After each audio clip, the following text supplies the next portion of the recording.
it's finally here, the NFL kickoff weekend.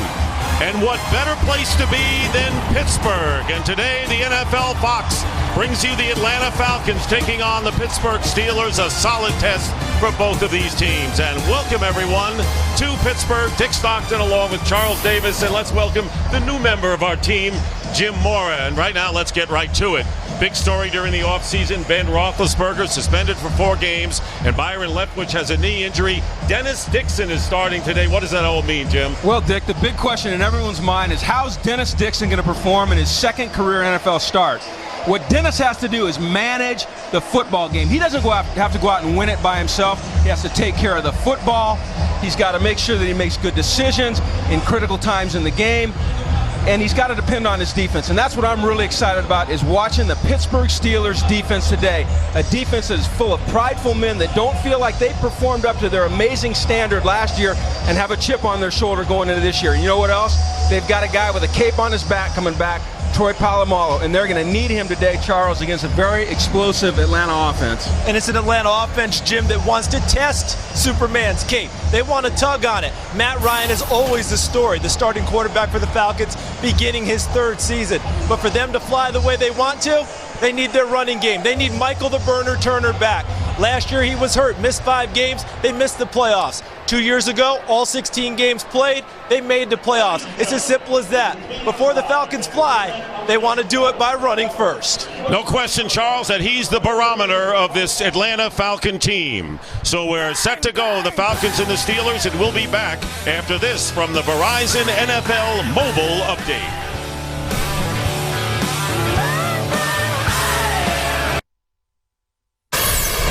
Thank you, Laura. And now it's time for the Autotrader.com. Tony Gonzalez, who is 1 catch shy of becoming the first tight end in NFL history with 1,000 career receptions. What does that mean to you?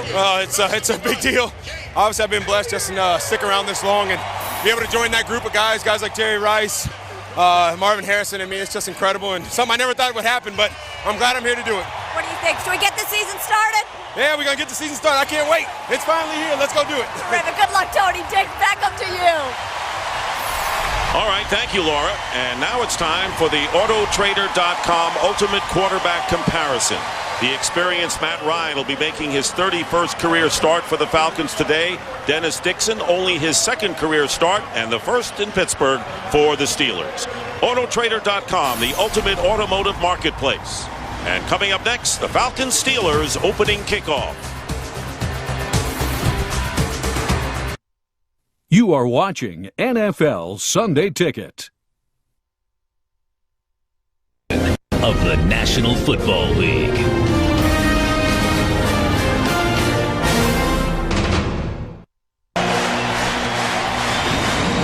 And a very pleasant afternoon in Pittsburgh. Temperature in the mid-60s, and the sun trying to get through the clouds as we get set to start. The Steelers have won the toss, and they will receive. Michael Kanan will kick off to rookie Emmanuel Sanders. 3rd-round pick out of SMU.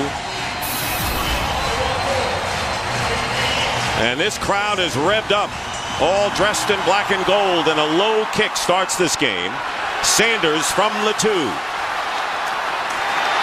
And he brings it out past the 25-yard line. And our first look at Dennis Dixon, who is starting only his 2nd NFL game, but first here in Pittsburgh, and kind of got it by default. There are the backs and receivers. Mike Wallace, the 2nd-year wide receiver, replacing Santonio Holmes, who's now with the Jets. And the offensive line, a rookie, Marquise Pouncey, starts at center. Flozell Adams, the former Cowboy, in at right tackle for Willie Colon.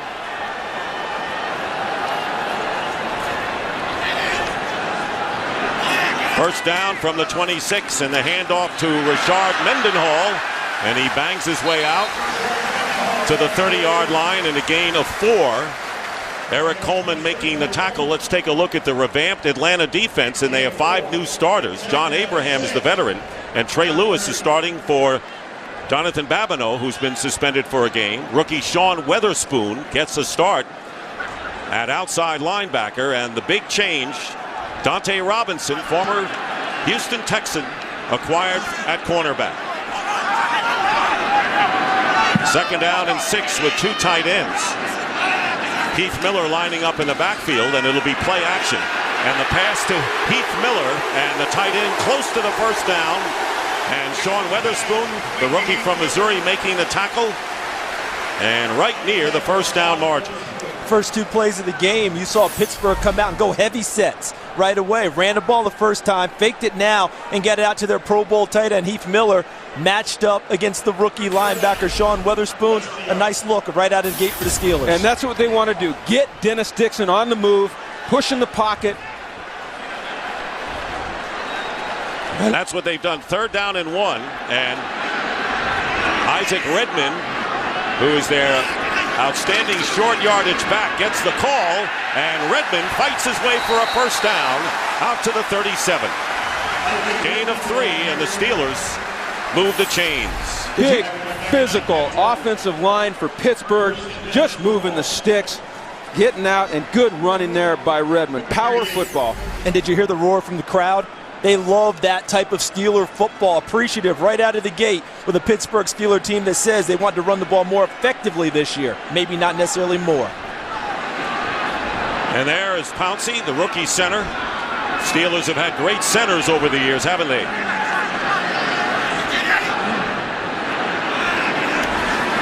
Dixon with a quick to Hines Ward. And Ward, with his first catch of the year, gets about 8.5 yards. And the Steelers, not far from midfield, get 9 yards with Croy Bierman making the tackle. How about the movement of Heath Miller here? The tight end coming across. You'll see him right there, 83, as he gets across field now. Now he throws a kick-out block on Brent Grimes to create the alley for the wide receiver to get upfield immediately and gain good yardage. And the first 2 throws, Dennis Dixon, easy throws to complete, get him in a rhythm. And get his confidence going.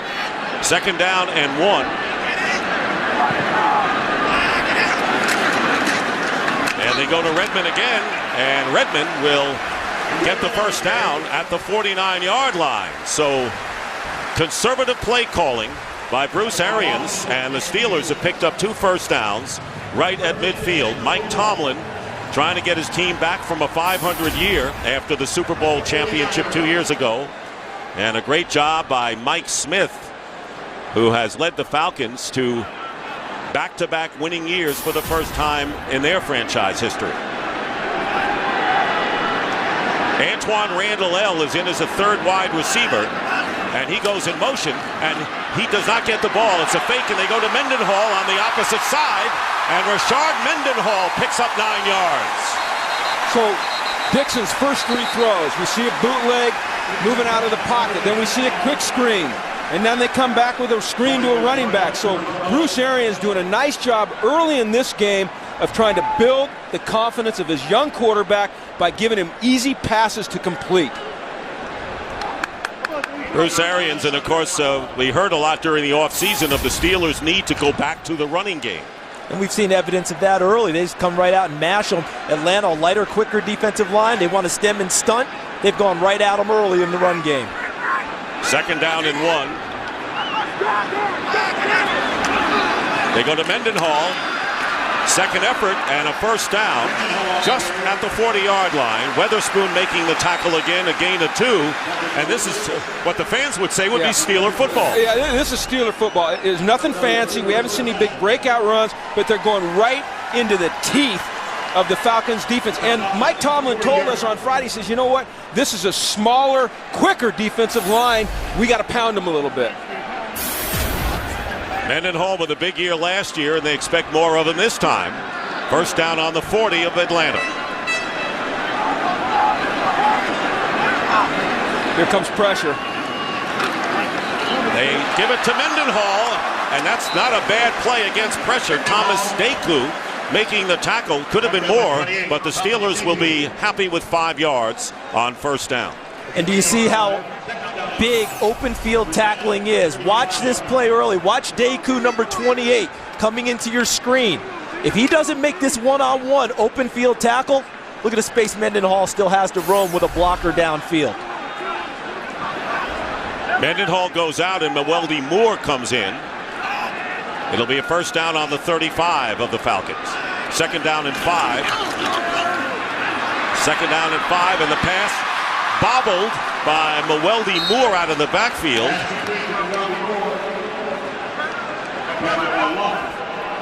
This sets up their first third and pressure situation. So let's see how the Falcons attack Pittsburgh here in this 3rd and 6 situation. It's been interesting. Bruce Arians has done just about everything out of at least a 2 tight end set to start this ball game, disguising intentions with both tight ends looking heavy and still throwing the ball. On this one, looks like he's got the wide receivers on the field now. He does. Charles 4 with Randall L., Sanders, along with Ward and Wallace. And out of the shotgun on 3rd and 6. Taking off, and he's going to be stopped about 4 yards shy of the first down by Curtis Lofton. And that's the running quarterback, and you know a lot about that because of the Michael Vick years with you. Yeah, outstanding. That's a coverage sack right there. That's an outstanding job. They rush 3, they drop 8 into coverage, and when you're playing against a quarterback that can scramble, that can win with his legs, you've got to keep eyes on him. So when he does break the contain, you can go get him. And then you need to get your quarterback down so he doesn't absorb those kinds of hits. A 52-yard field goal try coming up for Jeff Reed. Sepulveda is the holder. And Reed's kick is good. Jeff Reed with a 52-yard field goal, one shy of his career mark, giving the Steelers an early 3-0 lead. Today's game on Fox is sponsored by Southwest Airlines. Find our fares online only at southwest.com.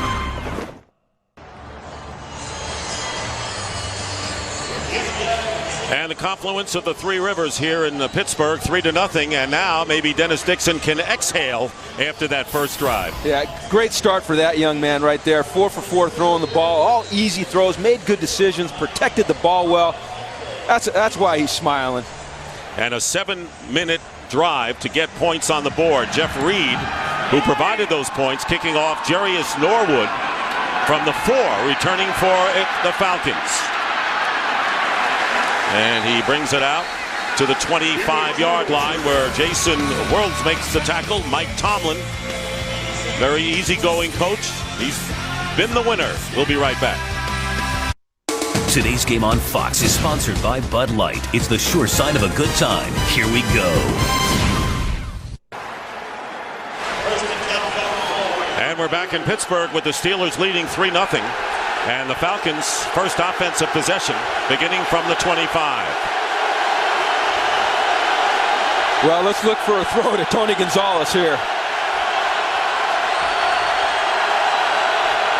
Get that 1,000 out of the way. Here's Matt Ryan. And Ryan going outside, and a flag goes down, and Gonzalez was interfered with by Lamar Woodley, the linebacker. There's one weakness in the Pro Bowl players' game is pass coverage. Lamar Woodley. Interference, defense, number 56. Ball will be placed at the spot of the foul. First down. He doesn't catch the ball yet, but they get the first down. And it's not that Lamar Woodley can't cover. It's just the confidence level isn't as high as when he's rushing the passer. He was in good position, just fired a little bit too early and got a piece of Gonzalez. So a first down on the 30. And there's the pass and the catch by Roddy White. And Roddy White with a 4-yard pickup. And Matt Ryan, who had a great rookie year, fell off a little, but he's a good one. And there is his lineup. Harry Douglas is starting for Michael Jenkins, who has a shoulder injury and is out of action.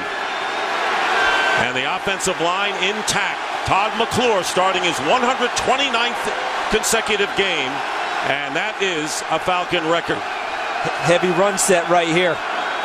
Second down, and there's Michael Turner, and Turner gets his way past the 30 to the 31-yard line. 36 with 2-yard gain, and Timmons making the tackle. Take a look at the Steelers' defense. Aaron Smith missed 11 games last year, so the Steelers have him back at defensive end. Great linebacking core. And in the secondary, Jim mentioned it, Troy Polamalu is back, and Brian McFadden, after a year in Arizona, returns as well at right corner. 3rd down and 4. Ryan with the short drop and through the hands of Roddy White, incomplete. 4th down, and the Falcons will kick. Jim, how'd you like the defensive set there? Well, all of a sudden everyone's muddling around, no one with their hands on the ground. Where are they coming from? I'll tell you what, that creates tremendous confusion for your offensive line and your quarterback, trying to figure out your pickups and protection. And it's a game of inches. You saw that ball slide right off of White's hands there. And I'll tell you what, in this game, you've got to make those plays. Antoine Randall L. returning to Pittsburgh after a stint with the Redskins, and Michael Kanan will punt. And good hang time here, and a fair catch called for by Randall L. And the Steelers will go to work again. There's a penalty flag down upfield at about the 40. Holding receiving team during the kick. 10-yard penalty from the end of the kick. 1st down. Timeout. So that will send the Steelers back to inside the 20-yard line. Dennis Dixon will go out again after leading the Steelers to the 3-0 lead. Today's game on Fox is sponsored by Jeep. By FedEx, we understand you need a winning game plan. FedEx. And by Geico. 15 minutes could save you 15% or more on car insurance.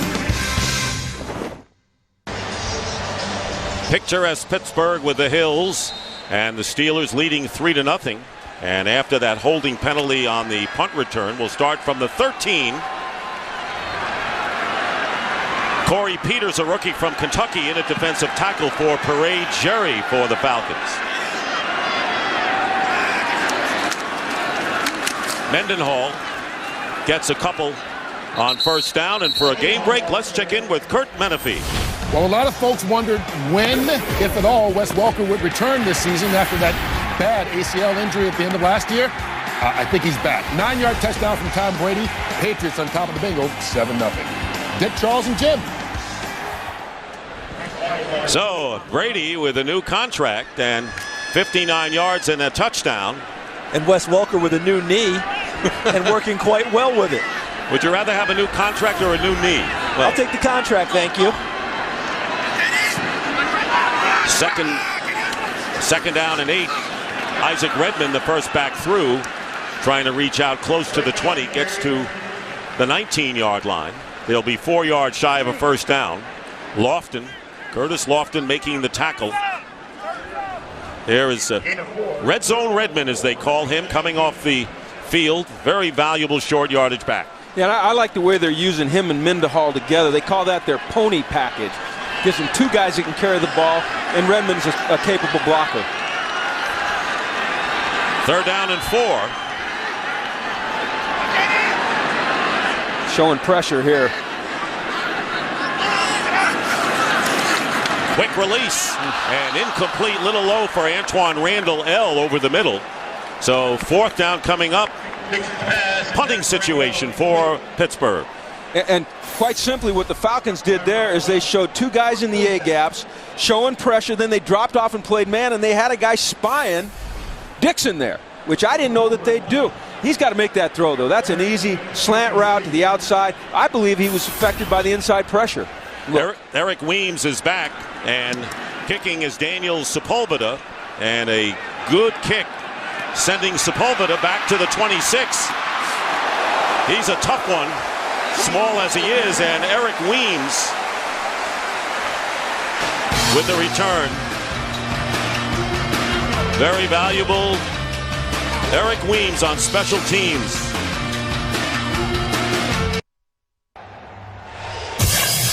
Fox Sports is first to bring all fans the ultimate NFL viewing experience, an HD experience, even if you don't have an HD set with widescreen.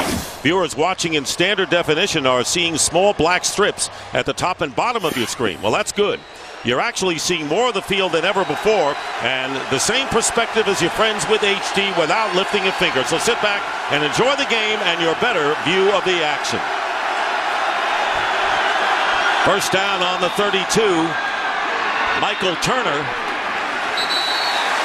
And there is Turner, who was out 5 of the last 7 games last year, picks up 3. And you notice Atlanta wants to get the ball to Michael Turner. All right, they came out the first series, essentially a 3-and-out if you take away the penalty, trying to get Tony Gonzalez's catch. Didn't get much done, but they have to win the early downs. They've got to win on first down. They've got to win on second down. Great third and short. They're hoping Michael Turner's running will give them that ability. Second down and 7 from the 35. Ryan getting some pressure, and his pass way overthrown. Tony Gonzalez was the intended receiver, and they still haven't gotten it to Gonzalez for his 1,000th NFL reception. Watch the pressure on Matt Ryan. And Jim, you'll love this as a defensive guy. Troy Polamalu, see, made him hop, step, and reset. And I think that hurt his accuracy on the throw. Now he's high and away. What bothers me there, though, is that they max protected, which means they kept 8 guys in and still he felt pressure. It's the hair. You can't keep the hair out when he's ready to roll. 3rd and 7, and Snelling and Norwood are in, and here comes the pressure on Matt Ryan, and Matt Ryan, down he goes, back at the 25. Couldn't get away from Lamar Woodley,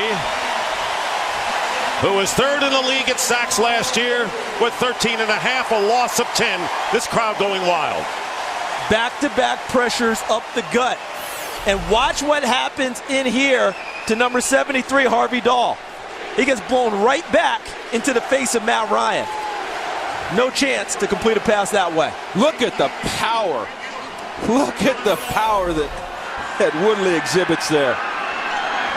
Michael Kanan will kick from the 10, and Antoine Randall L. looking to give the Steelers good field position. Both of these kickers getting great hang time on their punts. Randall L. from the 21, nowhere to go. And he's down at the 28. And great reaction by the Steelers defense.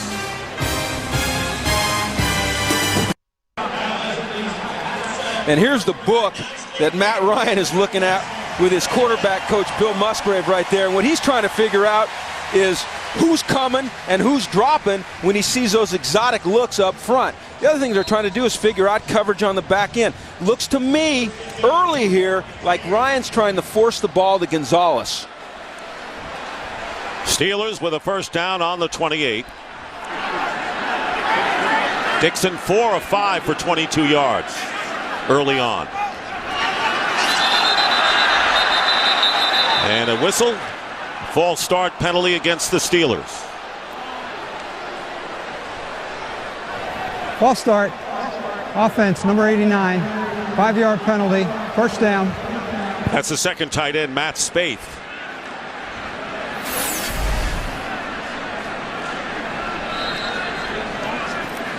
You know, and what you're seeing out of the Steelers early here is a lot of movement out of their tight ends, and sometimes that's going to happen.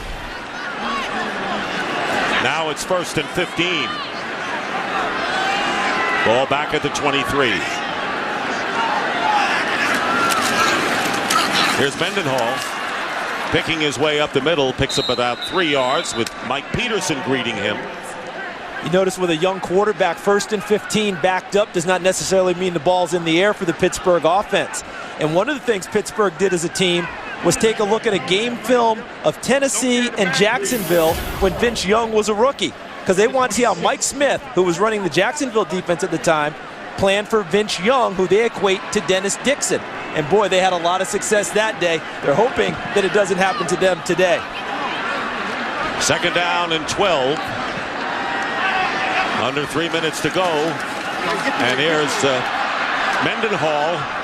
And Mendenhall gets to the 30, and for a game break, let's check in again with Kurt Menefee. Well, if the Steelers want Dennis Dixon to look like Vince Young, here's a little tape you can study. Young, 56 yards to the former Steeler, Nate Washington, and Tennessee is on top of Oakland early, 7-3. Dick, Charles, and Jim. How about that one? And not bad. Now, that's the Dennis Dixon, that they want to see. All right, they want to see that Vince Young, not the Vince Young when he was a rookie, playing that Jacksonville defense when he was sacked 5 times in that game. You covered him with Texas in the BCS championship game. 3rd down and 8. Here comes pressure again. And there is the pass, and it's intended for Mike Wallace. Incomplete. It would have been a 1st down, and 4th down coming up, and the Falcons hold the Steelers. Jim, what comes to mind to me on this throw is what Hines Ward told us when we talked to him, what he said to Dennis Dixon all week. Dennis, you have plenty of arm. Just throw the football. Yeah. Don't try and be too perfect. You know what? Young quarterbacks sometimes try to place the football. They try to aim the football. You know what, Dennis? Just let it fly. He's got a big arm. He was an accurate passer at Oregon. He's been an accurate passer in the NFL in preseason games. Let it go. And Sepulveda lets it go off of his left foot, and Eric Weems back at the 24 has some room, and Weems gets it out close to the 40-yard line. And so the Falcons, in a defensive heralded first quarter, 3-0 in favor of the Steelers, will get the ball. The second game of our Fox doubleheader. How about the Packers and the Eagles, guys? Is that going to be fun to watch now? Can't wait to see what Kevin Kolb does now that he is the man in Philadelphia. Okay.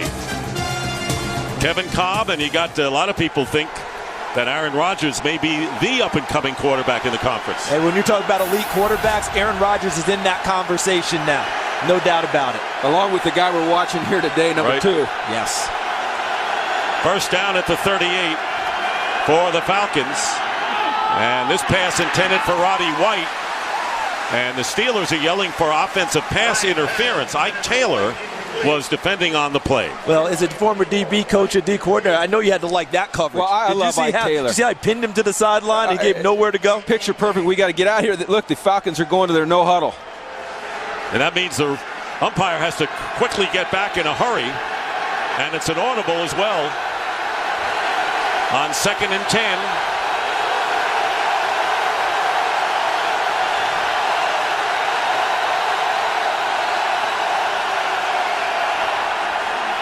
Ryan's pass, and Roddy White making the catch shy of midfield, close to the 1st down, covered by Ike Taylor. And that was a good reception by Roddy White, who's had 3 outstanding years in a row. Matt Ryan, the calmness of him. All right, that crowd, the crowd started to get into it. They went no huddle to keep the defense static so they couldn't get a substitution in. And he found his number 1 receiver isolated and hit him. And he comes right back to him after great coverage on the play before by Taylor. 10-yard pickup. Eric Weems checks in as a wide out. 1st down on the Falcon 48. Keep it on the ground to Michael Turner.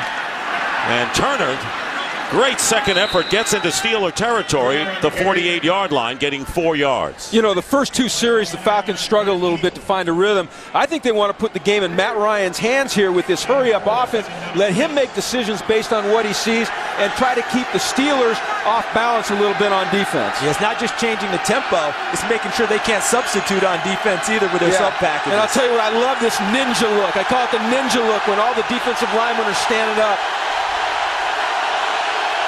2nd and 6, pressure on Ryan, and the out. Lost the helmet, but Weems caught the ball.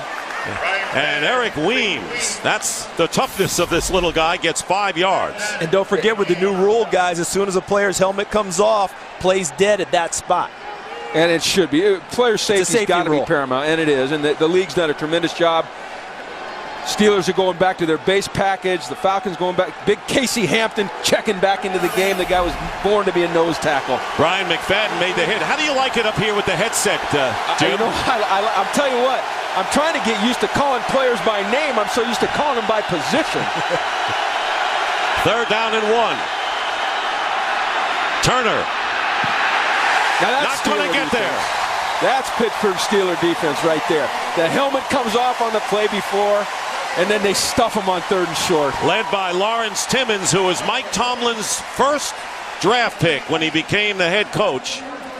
The clock shows no time remaining, and that will end the first quarter in a defensive grueling battle here in Pittsburgh. Kickoff weekend, NFL on Fox, and the Steelers in front of the Falcons 3-0. Dick LeBeau, the defensive coordinator, inducted into the Hall of Fame this year. We start the second quarter. Dick Stockton, Charles Davis, Jim Mora, Laura Oakman here in Pittsburgh. Michael Kanan punting on fourth down to Antoine Randall L. And a good kick, keeping it in play, and the fair catch by Randall L. at the 10. Jim, if you've got this type of alignment with Pittsburgh, but look at this, that's Troy Polamalu. Now watch what happens. There is no gap anywhere to run the football. They've stoned them, which allows what? It allows the left corner there, McFadden, to come up and set the edge and essentially make the play. But you're right, Charles. At the point of attack, there was no movement. And I don't think the Falcons can run the ball, power football, on 3rd and 2. Now, 1st and 10, 2nd and long, then I think they can do it. But when the Steelers are lined up, ready for a power run, they can't move them out of there. Yeah, so far in this game, it's been the Steelers' defensive front controlling things with the Falcons' offensive line. First down from the 10.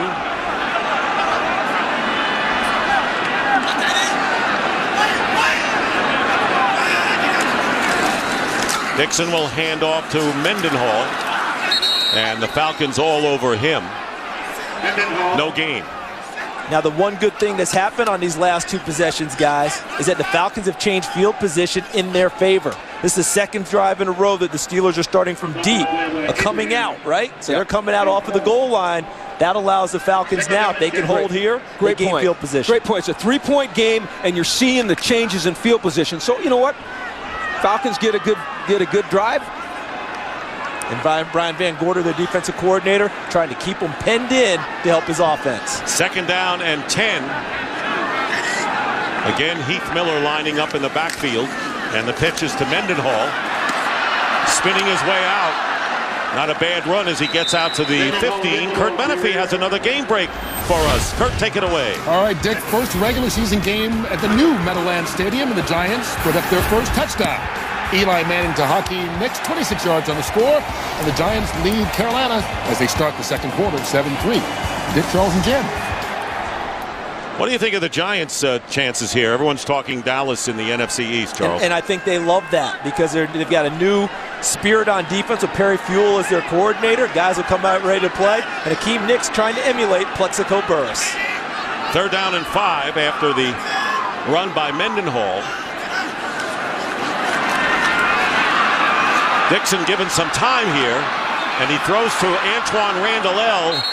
Lunges, but will be a yard short of the first down. So the field position pays off for the Falcons, Jim. It does. And I'll tell you what, I really like what the Falcons are doing on defense here in that 3rd and intermediate. The Steelers are anticipating blitz. The Falcons are playing 3-man rush, dropping 8, and there it looked like they had a double spy on Dixon. And I thought that they did a nice job game planning because they know the best throws for Dennis Dixon are intermediate and deep balls. And they covered that one well. Sepulveda kicking to Eric Weems. Fair catch by Weems at the 28. Yeah, and he's going to regret that fair catch. This is a chess game we have going on in Pittsburgh for our opener. Dixon in only his 2nd NFL start against Matt Ryan, a little more experience. 3-point game. Today's game on Fox is sponsored by Progressive, making insurance better. By Pizza Hut, your favorite place to serve your favorite pizza. Your favorites, your Pizza Hut. And by Toyota.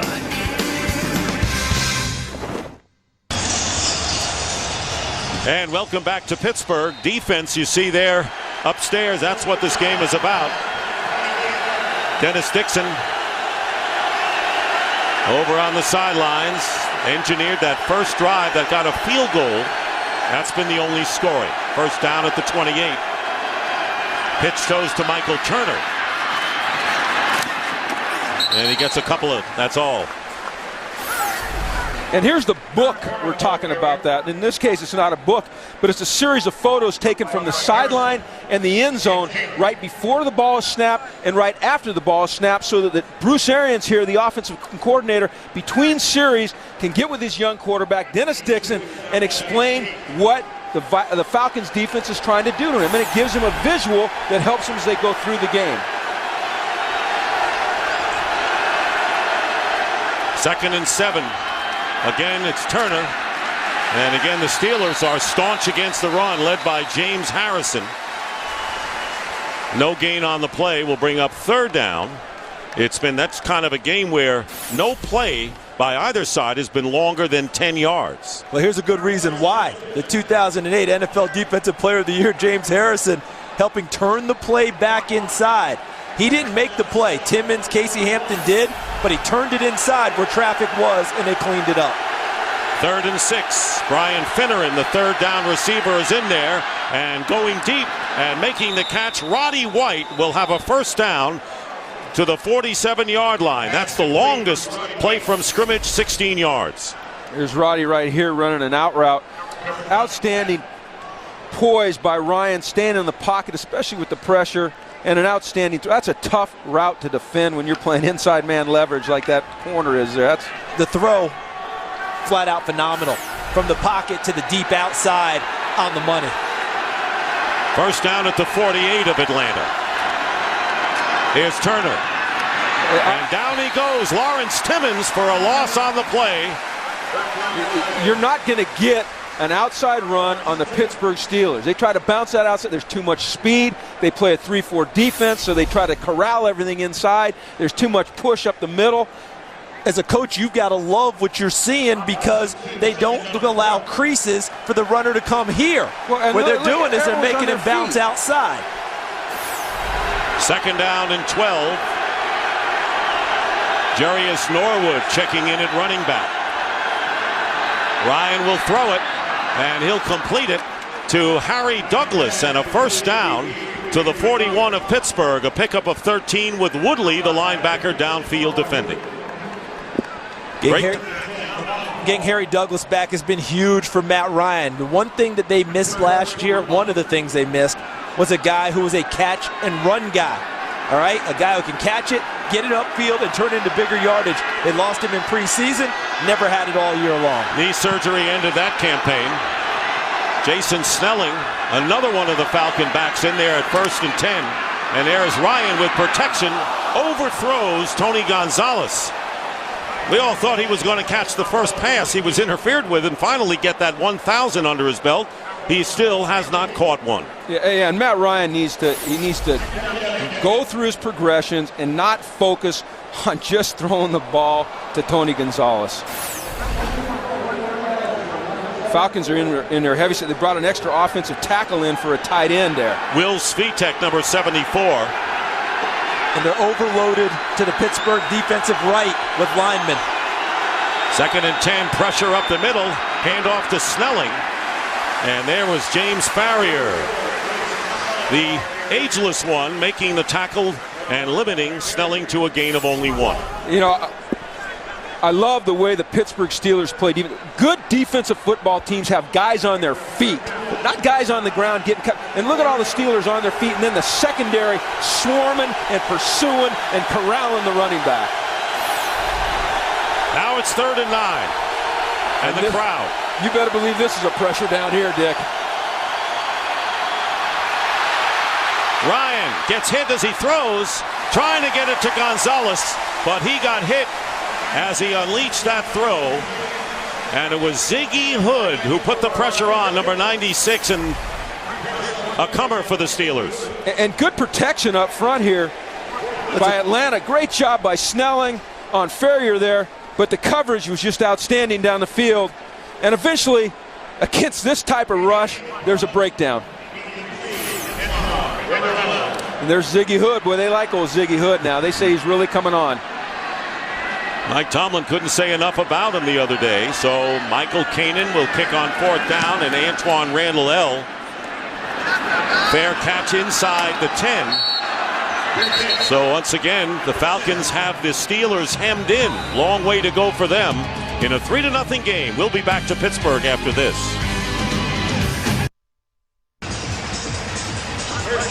Great fan base, the Pittsburgh Steelers, and why not, with 6 Super Bowls to their credit. Meanwhile, starting from the 7-yard line, Dennis Dixon.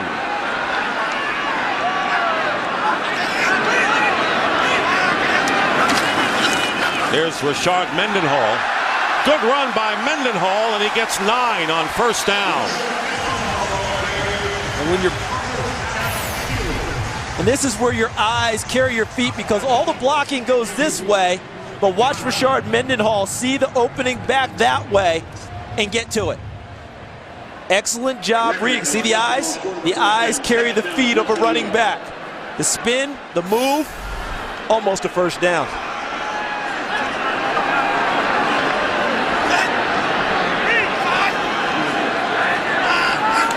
Second down and 1. They go again to Mendenhall. And he appears to be stopped short by Jamal Anderson. I'm impressed with the way the Atlanta defensive line is holding up against this power running game, because they are undersized in comparison to what the Pittsburgh Steelers are on offense, and they're doing a nice job of holding up in general. And Jim, on the other hand, we look at Dennis Dixon. What is he doing that you like so far? I'll tell you what, Dick, what I love about Dennis Dixon, his numbers aren't overwhelming. He's 5 for 7, right? He's only 26 yards, but we talked about it in the open. Manage the game. Don't make mistakes early in the game when it's critical, or late in the game. We're not there yet, but late in the game when it's critical. Know when to tuck the football away and get to the next down. You're not going to make you're not going to make a great play every play, but manage the game, make good decisions, be careful with the football, and he's doing those things so far. It'll be third and less than a yard. So in a sense, if you're a golfer, you can't win the tournament on Thursday, but you can shoot yourself out of it, right? Absolutely. So that's what Dennis Dixon, don't shoot yourself out of this ball game early, and he hasn't done that. Is this from a guy who worked in golf broadcasting? Listen, I live in Orlando, Florida. Every other sentence out of someone's mouth is about golf, so you pick it up as you go along. Throw it in here, it's okay. Third and 1, and Isaac Redmond there. Third down, short yardage back, checking in. And it's Redmond who gets the first down, and a few more to boot, out to the 22. Got 5 yards. And how about that run, guys? Because in short yardage situations, the first play we saw in this drive, we saw what? We saw Rashard Mendenhall cutting back and looking for openings. Here, Redmond's just putting his head down and picking up that yardage. None of this cutting and twisting, none of this saying, okay, where's the get? I'm going straight forward and getting the first down. That's the way the Steelers want to play on short yardage. Yeah, that's the way to play. Mike Tomlin right there with it. Mendenhall back in. First down at the 21. Here's Dixon. Pass complete to Heath Miller. And a flag is down back at the 22-yard line. Lofton makes the tackle on Miller, who got 16 yards pending the call. Looks like defensive holding here, Dick.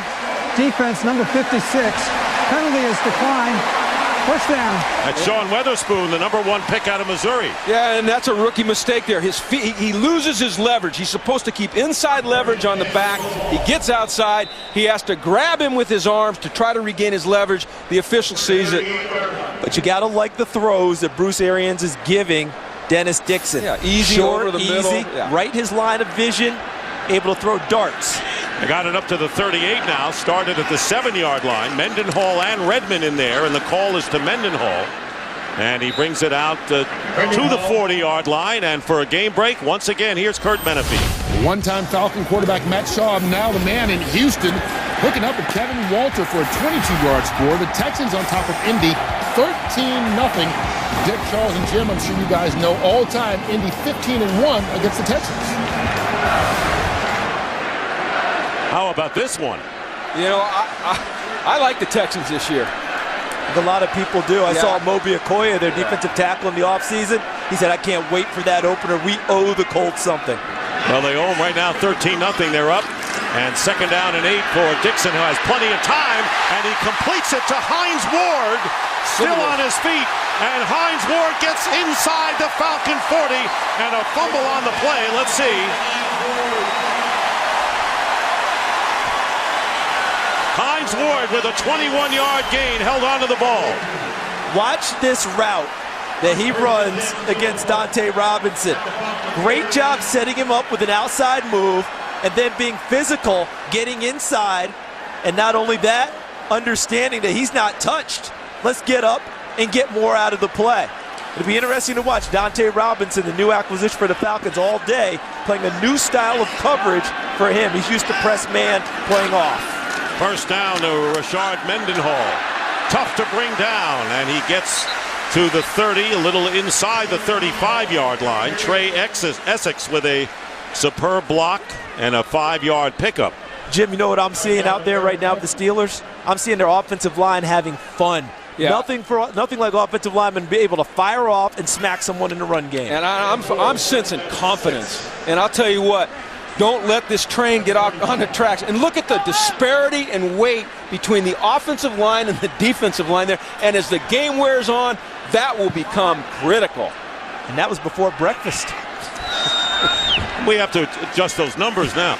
Second down and 5. Dixon. Oh! And the pass is intercepted. And it's Mike Peterson forcing the first mistake of the day by Dennis Dixon, who has gone flawless up to this point. 4:34 remaining in the first half, and the Falcons stop the Steelers' serve. Today's game is sponsored by Coors Light, the new Silver Bullet aluminum pint from Coors Light, official beer sponsor of the NFL.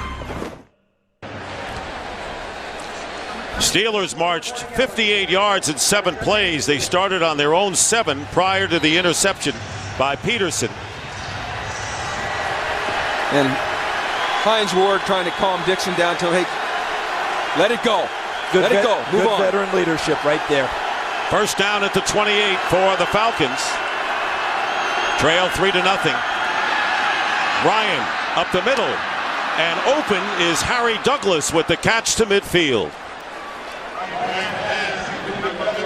All right, on the interception, what they're going to try and do is get Heath Miller right out here, and what Dennis Dixon needs to do is put some touch on the ball. Instead, he fires because that's got to go over Mike Peterson, not through him. And he throws the ball on a line, no chance. And that's just a bad throw. He got, yeah, that's what he's saying right there. He got confused for some reason, but he's got to avoid those mistakes in the scoring zone. 23-yard gain.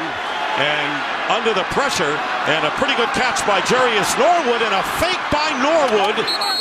And he very nearly gets the first down and may have it still inside the Steeler 40. Ryan Clark made the tackle. What moves by Jarius Norwood? Well, this guy's got rare speed, and if you let him alone in the open field, he can take it the distance. And here they end up with the right tackle, Brett Kiesel, on him. And look at this move right there. That's classic Jarius Norwood. Reminds me of Gale Sayers when he does those types of things. I'm just surprised Ryan was able to get the ball out of his hands and get it to him. Great catch. Second down and 1. Falcons on the Steeler 40. Michael Turner. First down to the 35. James Harrison on the stop, a gain of 5. And it's a return to Pittsburgh for Mike Mularkey, the offensive coordinator of the Falcons, who spent 11 years and still loves this city. Yeah, and Mike is an outstanding offensive mind. Outstanding. He put together great offenses here when he was with Pittsburgh, and now he's doing the same in Atlanta. Does a tremendous job of mixing personnel groups and keeping you off balance on defense. First down at the 35. Turner again. And Turner tripped up from behind by Ziggy Hood, limiting a 4.5-yard gain by Turner. And Tony Gonzalez, who's not known as a great blocker, does an excellent job here. Gives him the edge, sustains his blocks. But what I like there is I like Turner's patience. Okay, early in the game, it looked like he was trying to force the runs up in there. These last couple runs, he's looked more patient, waiting for the play to develop, waiting for the hole to open, and then squirting through there. We're going to let the clock run down to the 2-minute warning. Whoever thought that Tony Gonzalez would not make the catch for 1,000 career receptions by 2 minutes remaining in the half? Well, he hasn't. 2 minutes remaining in the half. A great game coming up in the second half of our doubleheader. The Packers at the Eagles. Kevin Cobb starting the season as the new quarterback. Donovan McNabb is now with Washington. Falcons with a 2nd and 5 now on the Steeler 30. Polamalu putting pressure on. And Ryan's pass is caught to Justin Peel, the first catch by the backup tight end, picking up 2 yards. Go ahead. What's making a difference here for the Falcons offense, Charles, you and I were talking about in the break, is they're staying on schedule, which means they're getting some yardage on first down. They're getting into third and manageable downs where they can get conversions and keep the Steelers out of their pressure. And that's a big time to stay on schedule on the early downs. Both the Falcons and Steelers have all 3 of their timeouts remaining. 3rd down and 3.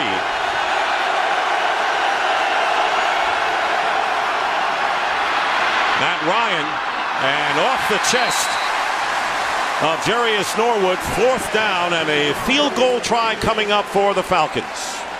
Back-to-back plays, we've seen Matt Ryan show maybe a little more athletic ability than he's given credit for. He scrambled out of the pocket and completed a pass on 2nd down, and here on 3rd down, going against his body, gets it back the other way and hits Jarius Norwood right between the 3 and the 2. A tough catch, but boy, he put it right on him. Matt Bryant will try a 46-yard field goal to tie the game.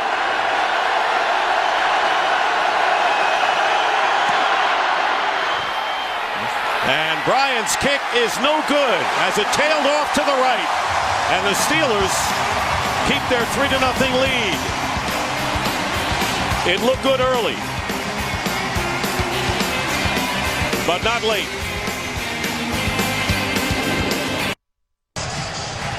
As Charles and I welcome Jim Mora to our booth this year, is this the most relaxed you've been on a Sunday in some time? I'll tell you what, it's a little bit different up here than it is down there. And I'll tell you what, hey, thanks for having me. I'm having a great time. And stay for the whole game, all right? You're welcome to stay. That's an inside joke. First down on the 36. This is a runner screen down typically in your 2-minute situation. Dixon goes underneath to Heath Miller. And Miller will get a first down near midfield, and the Steelers in the hurry-up now still have all 3 timeouts left. And I think that play there determined whether or not they would stay in a hurry-up or not. Absolutely. Because they had such a good gain out near midfield. Now is an opportunity to stay with. That's incomplete. They might tuck their horns in and try and just get out of the half. And Mewelde Moore on the handoff, and a terrific defensive play made by Sean Weatherspoon, the rookie linebacker, and now the Steelers will call the first timeout of the game. And the Steelers have a lot of options here, Charles. They had 3 timeouts. They're down to 2. There's a lot of time left on the clock. They've got good field position. So this isn't a real stressful 2-minute situation for Dennis Dixon. The only scoring in the game was the field goal by Jeff Reed, 52 yards out on the first possession of the game. And it's the longest field goal by an NFL kicker here in this stadium. And I hope that you've seen on our screen some of the new things we've got at Fox this year. Right here, the timeouts. See the lights? Right there. There's one that's out. That means there's 1 down. So that gives you 3 for the half. And you'll often see on our box the circle during the play clock, showing you how the play clock is winding down.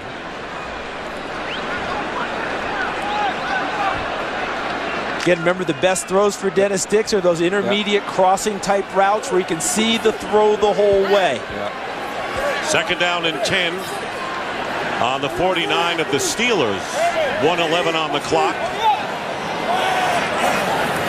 4 wide receivers, and it's tipped, nearly intercepted, almost right into the hands of John Abraham. And for a game break, let's immediately go to Kurt Menefee in L.A.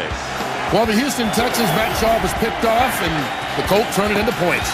Reggie Wayne, Peyton Manning, never heard that before.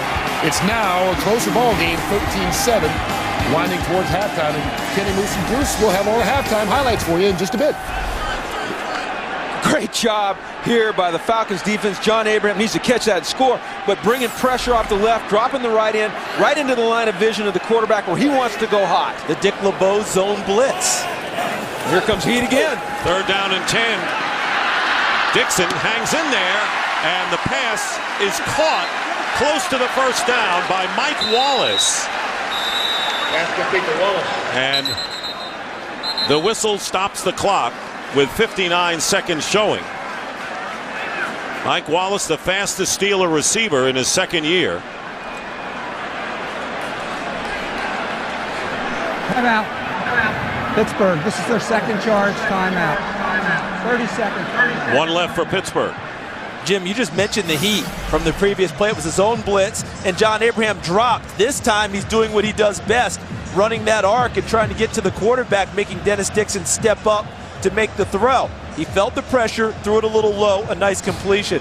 But one thing I noticed, guys, young receiver didn't get up and immediately call timeout. Mike Tomlin had to come off the bench to call the timeout. Coming up on the Visa halftime report, Kurt, Terry, Howie, Michael, and Jimmy, scores and highlights from around the league. And the Fox Sports ticker has up to the second scores and stats. And let me tell you, Charles, if he had jumped up and called a timeout, Mike Tomlin might have wrung him by the neck, because that's not his job. They've put the timeouts into the hands of the head coach now in this league, which I think is a good thing. He can manage the game rather than having a young quarterback manage it, or, as you said, a young receiver. We have a booth review to see whether it was a first down on that catch by Mike Wallace. So we'll take a break and return in just a moment. A booth review on possession by Wallace. Inside 2 minutes, it becomes a booth review. Here's Scott Green. After reviewing the play on the field is confirmed. It's a first down. And I think that's a good call. I mean, unless there's indisputable visual evidence, you've got to go with the call as it stands on the field. And I don't see anything there to make me think that it's not a first down. I like what Bruce Arians is doing here with Dixon so far today. First down on the Falcon 41. One timeout left for the Steelers. Dixon stepping up, goes underneath to Mwelde Moore, who's tackled by Stephen Nicholas, gets 4 yards. Here goes the hurry up, and they've got to wait for the receivers to come back. Yeah, and that's another good decision by Dixon. There's nothing down the field. Just dump it down. You've got time. You've got field position. At worst, trying to get it into field goal range, and here's Dixon. And the pass is out of bounds. Did not have possession, and both feet in did Antoine Randall L. Immediately called an incomplete pass. Remember, there's no such thing as a force out here about whether the receiver would come down in bounds or not with the catch without being tackled. If you don't bring it down in bounds, it's not a catch in this league. Thomas Deku making the hit on Antoine Randall L. So now 3rd down and 6. Deku's a good young ball player. The Falcon coaches are really high on him. In this situation, you've got to find your veteran receiver. I would look for Hines Ward. Here comes Heat. Miller. Here comes Heat, Charles. From the 37, pressure on Dixon, and this pass incomplete, intended for Randall L. So it's 4th down. Looked like Randall L was in position to make the catch had the throw been there. And he didn't turn it loose, Jim, as you talked about earlier in the game. He tried to guide another pass. Instead, he guided it right into the ground. Yeah, and just like the interception, he's just trying to guide it in and cut it loose. Trust your arm. And I'll tell you what I don't like right now. I hear some boos out there. Stay off this young man. Jeff Reed made a 52-yard field goal. Longest ever in the stadium. Mike Smith ready to call a timeout to freeze Jeff Reed, and calls it here with 22 seconds left and about 5 seconds on the play clock. So that will be the first timeout by the Falcons. And so Jeff Reed thinking a little bit more about what would be, guys, a 55-yard kick. Yeah, and you don't usually see a coach freeze a kicker at the end of the half. That's something you typically see at the end of the game. But with 22 seconds left in the half, 2 timeouts left for the Falcons. If he misses this thing, they've got field position and a chance to put some points on the board. So he's going to take every advantage that he can get right here, and something you don't see a lot, freezing the kicker before the half. And I like it, though. I like it. And you also have to think Mike Smith's thinking, the way this game is gone, scoring opportunities are at a premium. Oh, boy. You want to make sure that you maximize. So the career long kick for Reed was 53, kicked a 52 earlier. And this one will be a 55-yard kick.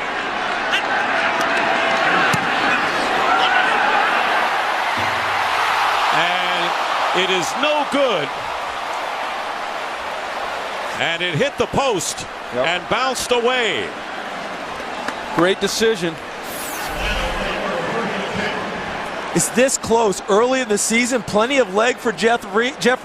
Hit the upright. Hit the upright flush. Look, I'm trying to guide it in, trying to steer it, trying to draw it in, and just missed it. But it wasn't the leg, just the accuracy. Is there draw it in golf lingo again for you, Charles? Yeah, if only I could play as well as I can make. Let's hear it. Let's hear this. A mild thump, but a thump nonetheless. Sounded like one of your jump shots. You have to try me one day. First down for Atlanta with time running out. And passes up the middle.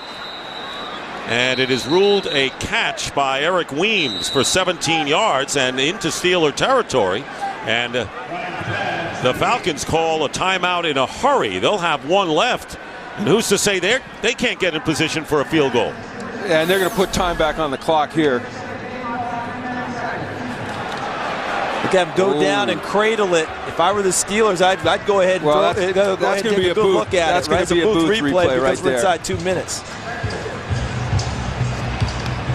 And that ball's low, but Weems has got to get his hands under that and make that play. I'm not sure that he didn't, though. Well, let's see. We're going to find out, aren't we, Charles? So Matt Ryan coming over to the sideline, and with one timeout left, all they really need is about 10 yards or so to get in position for a field goal to try to tie this game before intermission. Here's Matt Ryan and his pass to Roddy White, and White making the reception, and they'll mark it at the 32, and now with 6 seconds left. Try for it now? They might run another play. They're going to run another play. I'd kick it here because I just don't want to mess around with it. Although the time just got adjusted from 6 to 7. Yeah, you got time to run one play here. You got Matty Ice under center. I'd have to say this could be a little risky unless they just run the ball.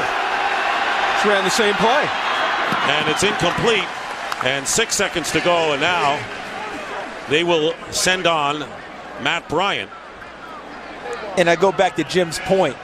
He's got Matt Ryan underneath center. He feels very confident in that he will manage the clock with another quarterback. If it's Dennis Dixon, as inexperienced as he is, maybe you kick it then.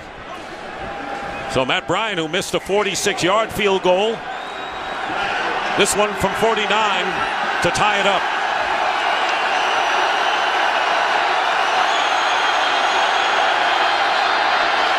The Steelers say we can play the same game. We can freeze your kicker. This is just the opening game of the season now, guys. How about that? Is that the coolest timeout that's ever been called in the NFL? That's a cool coach right there. He just gave me, Jim, he just gave him the little, just out of the side timeout. Yeah, one more time. Timeout. No flair there. Meanwhile, Mike Smith goes up, makes a big deal, getting to the official's face and putting the big T on for timeout. Not Mike Tomlin. Now we're set to go, and the field goal tried by Matt Bryant.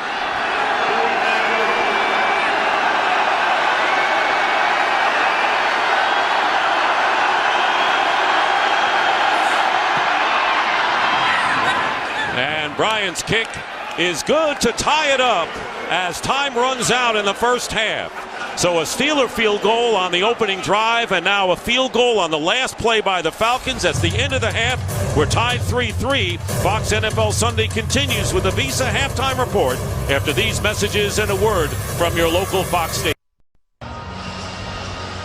Back here in Pittsburgh, Tony Gonzalez still without the one reception that would give him 1,000 for his career. And it must be an art for coaches calling timeouts, Jim Mora. Well, we saw two different styles there, and what was interesting about that is, first of all, I have great respect for both of these coaches. They're both outstanding, and they are contrasting in how they coach the game. You would typically think that Mike Tomlin would be the more demonstrative, passionate guy calling the timeout, but he gave it the little timeout. He gave the cool shot. That cool shot. And Mike Smith, who's a little more reserved in his mannerisms, was more demonstrative. So, but don't forget at the time that it happened, Mike Tomlin was up 3. Let me tell you something. And Mike Smith was down 3. So the urgency was on Mike Smith at that point. True, but game day brings out some amazing things on the side. When you put those headphones on as a coach on the side, you can't believe some of the things that go on between coaches during a game on the sidelines. If we said it to each other on the street, in public, you'd be fighting words. You would know as well as anyone, having been down there. Now, what do we anticipate in the second half, guys? Well, I think for Atlanta, what I've seen is their offensive line kind of came together as the half went on. They were getting dominated early, and they started to get a few cracks in the defensive front for the running game, and Matt Ryan has been very efficient with the ball. Dennis Dixon made one big mistake in the first half. He cannot do that in the second half. No, you're right, and Pittsburgh's they've got to hone things in on offense. I think Bruce Arians, who I think is a great coach, is taking a lot of heat around here, which is unfortunate. He needs to hone things in a little bit more for Dixon and come back to the short throws, not try to push it down the field as much. Well, the Falcons will get the ball first here in the third quarter. Jarius Norwood from the 4. And Norwood brings it out close to the 25 as we send it down to Laura Oakman.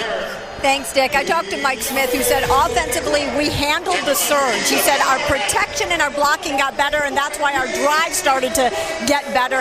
He said that's the key for the second half. Also, he said with scoring so hard to come by, it's going to come down to field position and turnovers. As for Mike Tomlin, he's happy with how Dennis Dixon is playing right now. He said his communication good. He has settled down. He said physicality huge in the second half. He said fatigue is a factor in the first game of the season. We want to make them wilt before we do. All right, Laura. Good job. First down on the 23 for the Falcons. And they have spread it out. And Gonzalez is about to get his first catch here. Oh, I'm wrong. Eric Weems. And they won't stop the game for Eric Weems catching a pass. That ball's not going to the sidelines. The 6-yard gain. And they're not going to stop it for Tony Gonzalez because they're in Pittsburgh. And here's the no huddle again. 3-3 to score. Field goal for opening drive, field goal to end the first half. That's the scoring story. Notice it's a no huddle, but it's not a hurry up no huddle. 2nd and 5, and Michael Turner gets by one defender, and he'll pick up the first down out to the 35. James Farrier missed a chance to get Turner behind the line. And this could have been such a negative play. Watch Farrier, number 51. He's got the opportunity to stop this at the line of scrimmage or behind it. He misses Turner, and he cuts up inside Polamalu for a nice gain. On first down, play action. Ryan and Weems, did he keep his feet in bounds? Yes, he did. He had the catch. The official was right there, and he gets 9 yards. Well, two things. The feet keeping him bounds, but a great job coming back to the football. And that's what you've got to do on those outside throws. You've got to keep coming back to the football, working towards the line of scrimmage, and Weems does an outstanding job there. And, Charles, to your point, there's a big difference between a hurry-up offense and a no-huddle offense. This no-huddle just allows them to keep Pittsburgh with the same personnel group on the field. And here's Turner. And not letting go was Aaron Smith, making the tackle after the short gain. By the way, Casey Hampton, the nose tackle for the Steelers, is on the sidelines with a hamstring pull. Questionable as to his return. There's Brett Kiesel, who made the play. Nick Eason has replaced Hampton at the nose. First down and the quick, and I don't think Roddy White was ready for that. No, that was going to be a run play, and this was going to be a run play, and he's thinking about his blocking assignment initially, and he stumbles. He just stumbled, guys. If you look at that again, he was ready. His eyes were right back into Matt Ryan. He just stumbled coming out trying to catch the football. Like I said, he was ready, but he just stumbled. And Roddy White, if it doesn't work first, get it to Roddy again, stays in bounds and gets into Steeler territory. 5-yard pickup with Ike Taylor defending. And that's twice in this game where Roddy White didn't get a catch, and the very next play, Matt Ryan came right back to him. He did in the first half on a sideline route. This time he comes back with that smoke route to the outside. Yeah, and here's the Falcons offense once again in a manageable 3rd and 5 situation. Finneran's in the backfield for him here. Ryan on a design rollout. And there it is. The catch by Tony Gonzalez. 1,000 career receptions. And it comes early here in this third quarter. Dick, this may come back because they're going to say Tony Gonzalez was out of bounds when he converted the route. See, right there, good. See this foot? Out of bounds, then came back in. I think the flag came in late. Touching the ball, number 88 of the offense, went out of bounds, came back in. It's a 5-yard penalty. Repeat 3rd down. You can't be the first to touch the ball after you've gone out of bounds, and so. Well, how frustrating is this for Tony Gonzalez? Right. But this is watch the reason why he goes out of bounds. He's supposed to run to the outside. Ball's not. He can't get it there, so he converts the route, turns upfield, and that's where he steps out of bounds and then comes back. Charles, in. I've been ready with the call for Gonzalez, and I've been saving it. We're going to slip a note to Laura Oakman to tell Tony, get the catch, please. Well, he's not even in the game now, so I got to wait. 2 defensive linemen for the Steelers, and here is the pass, and fighting for the ball and making the catch at the 40-yard line is Roddy White. What catches he's made today for the Falcons. I love the way he sets him up inside and then comes back. But, guys, sometimes you just have to give credit for the catch because the coverage was excellent by Bryant McFadden. He did not take the bait inside, worked with him outside, and Roddy White just fought him for the football and won. 14 yards, and the Falcons are driving. They're on the Steeler 40.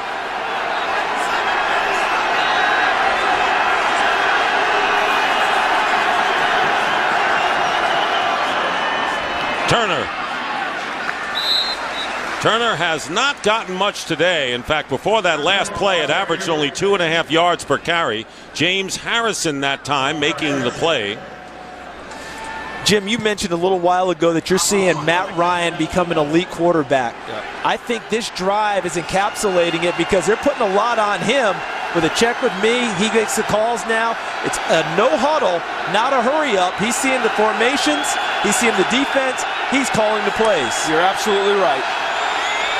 2nd down and 10 from the 40.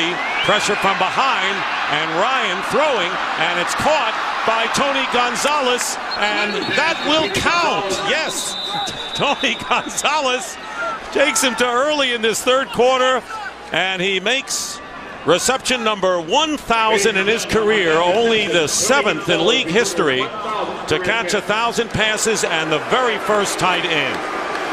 And a great Pittsburgh reception. Some cheers, some boos. But look at him work up into the seam. And a nice throw by Ryan, throwing it over Woodley and in front of Polamalu. And, of course, Gonzalez with the 1,000th catch. 20-yard gain, and I can go home now. Please don't. Stay with us. First down at the 21. Here comes the pressure on Ryan. And on the fade pattern, trying to get it to Brian Finneran, but covered well by Ike Taylor. You know, everything all around him. How about that, Jim? You know, all this madness around Matt Ryan, and he just moves with a little deft slide step and then steps up into the pocket to give Tony Gonzalez more of an opening and puts the ball on him for the 1,000th catch of his career. And that ball's going to Canton right there. Steelers continue with only 2 defensive linemen here, and this pass intended for White thrown out of bounds. And Ryan had to get rid of it in a hurry with the pressure. I'll tell you what, Ike Taylor coming free, but Ryan feels it. I'll tell you what's so impressive right now about Matt Ryan is that Pittsburgh is bringing it down after down after down. He's avoiding the rush. He's getting rid of the football. He's making accurate throws, and then he's throwing it away when the situation dictates. 3rd down and 10 at the 21. Jarius Norwood is lined up as a receiver, and the pass intended for White overthrown again, and this time McFadden with good coverage. I'll tell you, the Steelers defensive secondary having a huge game, Charles. They're playing awfully well, and that allows what? That allows their big guys up front who rush the passer to actually get there. That time, Lamar Woodley, number 56, and James Harrison, number 92, they were able to put pressure on Matt Ryan because the coverage was so good. So Matt Bryant is on now to try to put the Falcons in front. This would be a 39-yard try.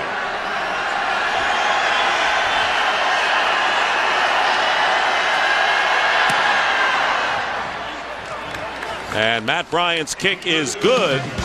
Signed in December of 09 after spending 4 years with Tampa Bay. Mike Smith enjoys a lead for the first time today, 6-3. Today's Game on Fox is sponsored by Southwest Airlines. Find our fares online only at southwest.com. By Taco Bell, think outside the bun. By Wall Street, Money Never Sleeps, September 24th only in theaters. And by Bud Light Lime, the just right taste of Bud Light with a refreshing splash of 100% natural lime flavor.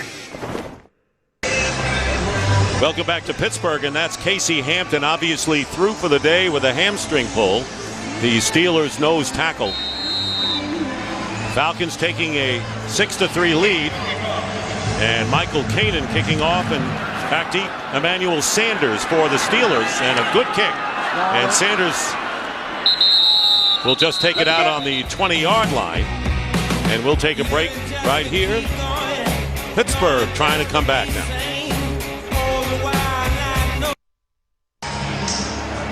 Back in Pittsburgh, the Steelers will start from the 20-yard line, and I'm sure a lot of the fans, guys, are saying, I know we don't have Ben Roethlisberger for 4 weeks, and 2-2 would be nice, but if Ben were here, maybe the picture would be different, even though Dixon's only made one real mistake. First down, a handoff to Rashard Mendenhall, and he'll get a yard, maybe 2.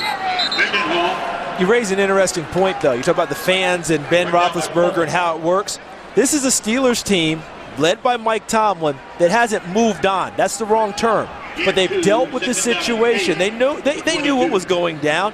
It's a veteran team. And by the way, they didn't vote Ben a captain. Also signifying we're ready to go play this year with you or without you. Second down and 8.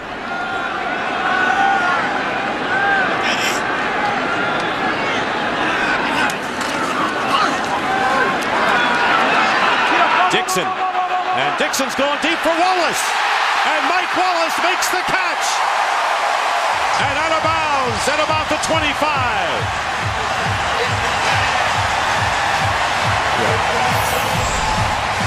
Once again, play action allows Dixon to get a deeper drop, but the protection, look at the protection, gives him time to deliver a strike to Mike Wallace.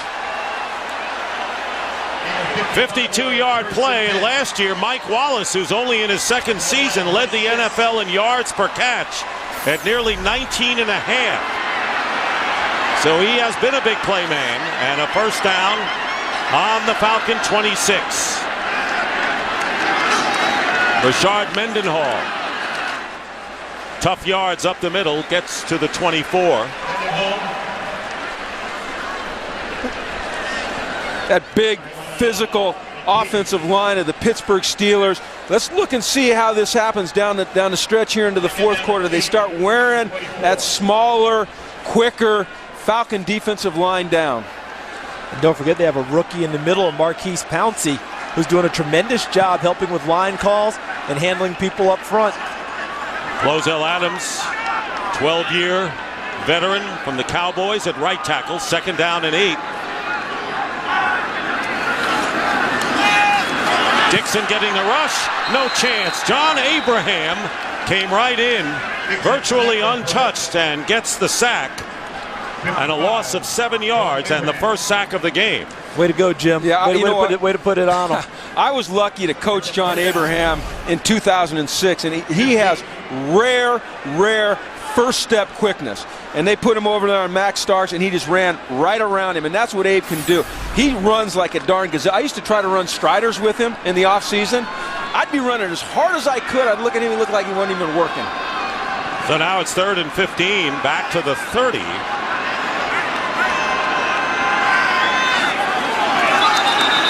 And the slant flag is down at the 30-yard line. And the False start. Offense, number 71. 5-yard penalty. 3rd down. Lozelle Adams with the false start. will nullify that catch by Randall L. And right now they're moving into a position where this would be a long field goal try. Yeah, and the smart play right here for Bruce Arians is run a draw. Run a draw. And the ball's at the 35. This is where defensive coordinators really protect the line aggressively because of field goal. You might come after them again to try and knock them out of field goal range. Yeah, and they're maxing it up here. Three-man rush. Dixon chased by Bierman. And his pass is caught by Hines Ward. What a play by Ward, coming back to the play after the pass rush. And the Steelers are short of the first down, but they certainly are in field goal range now at the 17. Look at the protection that he gets, and then when he flushes, he keeps his eyes downfield, gets almost to the sideline, and able to deliver that really all arm. And Hines Ward coming back to the football puts him in a great spot to kick a field goal. And Reed is on, looking to tie it up. This will be a 36-yard attempt. Reed had a 52-yard field goal earlier, and Jeff Reed's kick is good, and we're tied at 6. I don't know why, because we have a defensive coach here, that we have to have a low-scoring game. Are we destined for that? I don't know, Jim. I don't know. Today's game on Fox is sponsored by the new 2011 Mustang, a whole new breed of car. Back in Pittsburgh.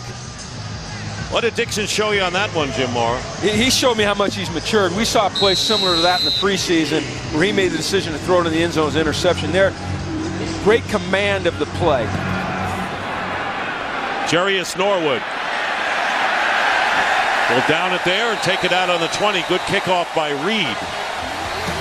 We'll take a break. Matt Ryan, who's completed 15 of 26 for 159 yards.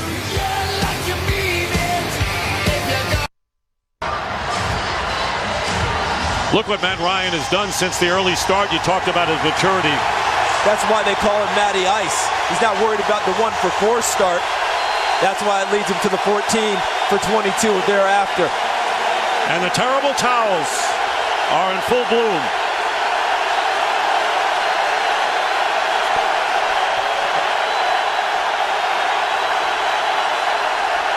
From the 20, Turner. Not been able to get unleashed so far today. Brian McFadden halts him after a 6-yard pickup.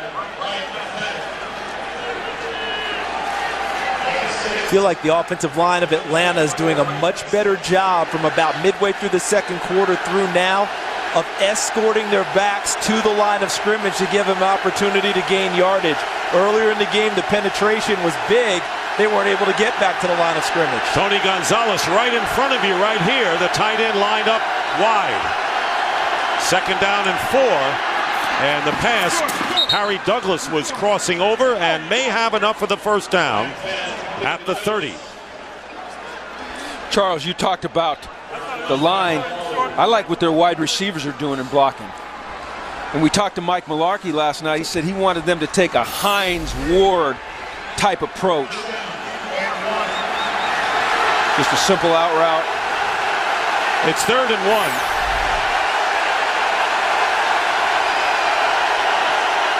Quarterback sneak by Matt Ryan. And the way the officials are running in, we may need a spot here. And it is a first down as Matt Ryan goes back to his huddle.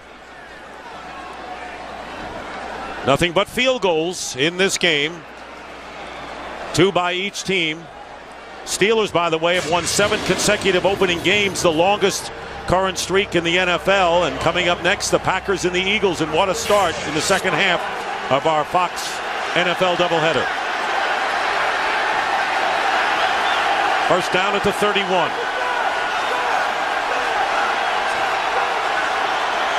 And the slant to Roddy White. And White picks up about 6.5 yards. Covered by Taylor. They just isolated Roddy White on that play simply by formation.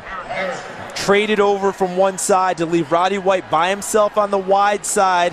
Whether it's zone or man, it essentially becomes man-to-man coverage when you're throwing out one-on-one. Yeah, and that was a called run in the huddle. Just a great adjustment between White and the quarterback there, Matt Ryan. White with 7 catches leads the parade, and the handoff is to Turner. And Turner gets hit by Polamalu and then Ryan Clark. A great penetration up front by the Pittsburgh Steelers, causes Turner to dance. Watch these guys penetrate. And you can get into, when you can get into the backfield, like we're getting here, and stay on your feet, and you've got fast linebackers like the Steelers do, and I'll tell you what, you're going to corral a guy like Michael Turner. Too much dancing in the backfield, but it's caused by the penetration. 3rd down and 1, and the Steelers defending against a 3 tight end formation.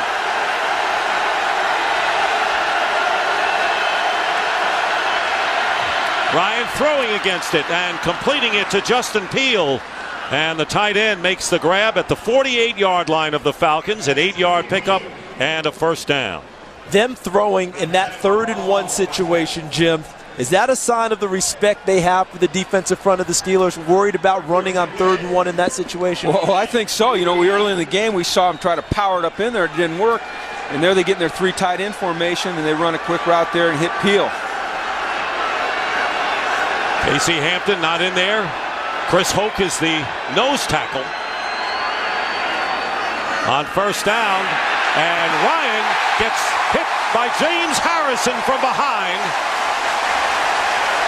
and a loss of 5. Second time the Steelers have gotten to Matt Ryan today. Look at the jump Harrison got on Sam Baker. He timed the snap count so perfectly that he was by Sam Baker almost before Sam got out of his stance. Matt Ryan had no opportunity. Yeah, he saw Abraham do it last. He says, hey, you know what? I can do that too. Might have to go to the hard count, see if they're jumping and timing him up. 2nd and 15 on the 44.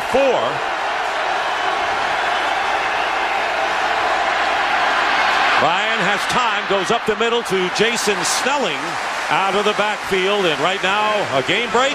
Kurt Menefee from LA. A lot of Atlanta fans saw Noshawn Moreno do this at the University of Georgia. Look, leapfrog and then a little stutter step here. He doesn't score on this play, but he does a couple of plays later from a yard out. Jacksonville and the Broncos tied at 14, but boy, that was pretty, wasn't it there? Yeah, Noshawn Moreno, you saw a lot of him in college, Charles. Outstanding young back. 3rd and 12. Crowd in full throat. And incomplete. Intended for Roddy White and Brian McFadden. In his 2nd tour of duty with the Steelers, and did not play the last couple of games in preseason. We saw the play earlier where McFadden got his hand and he didn't get it in there. But I'll tell you what, the confidence that Matt Ryan has in throwing the deep out route to Roddy White is very, very, very impressive, because that is a tough throw to make. Michael Kanan on 4th down, kicking to Antoine Randall L. Just outside of 2 minutes to go in the 3rd quarter.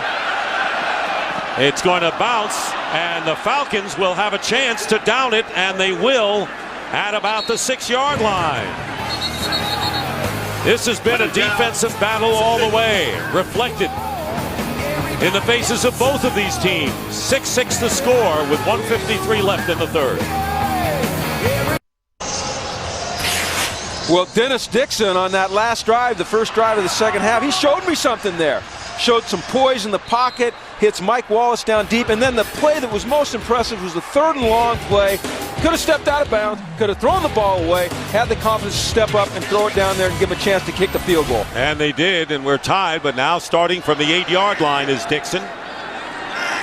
It's got Mendenhall and Redmond both in the backfield and under pressure. And this pass, Mendenhall out to the 14-yard line. Well, this week on Fox Saturday Baseball, the pennant race continues to heat up as the Braves look to keep pace with the Phillies in the NL East, take on the Mets, Padres, and Cardinals. That's a big one. Albert Pujols and the Tigers looking to play spoiler as they battle the White Sox. Coverage of Fox Saturday Baseball begins this week at 4 p.m. Eastern, 1 Pacific on Fox. Check local listings for the game and start time in your area. 2nd and 4.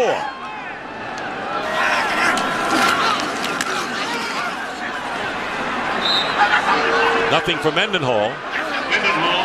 And a Steeler is shaken up. Starks.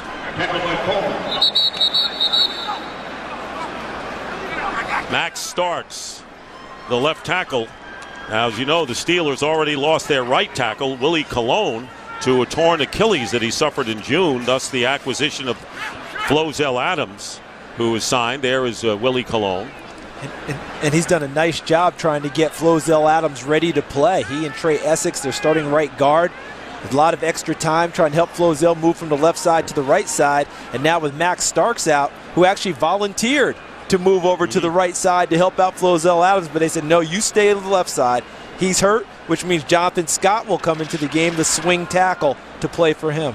And it's a good thing it's not a 3rd and long, because if it was, watch out for John Abraham, who's licking his chops right now. There's Max Starks there, working against John Abraham, and he gets rolled up on from the inside. That looks like one of those high ankle sprain possibilities.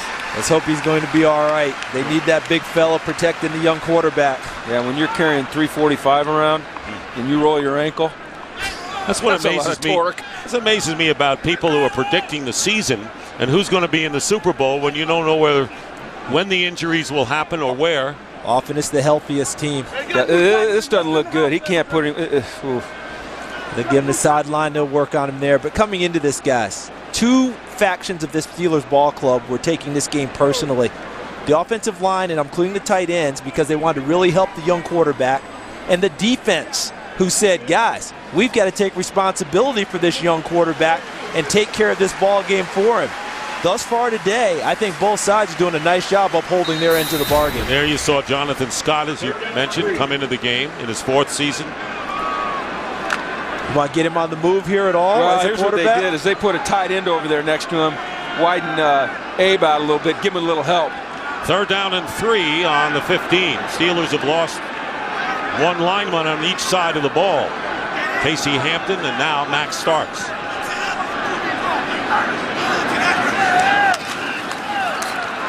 Dixon.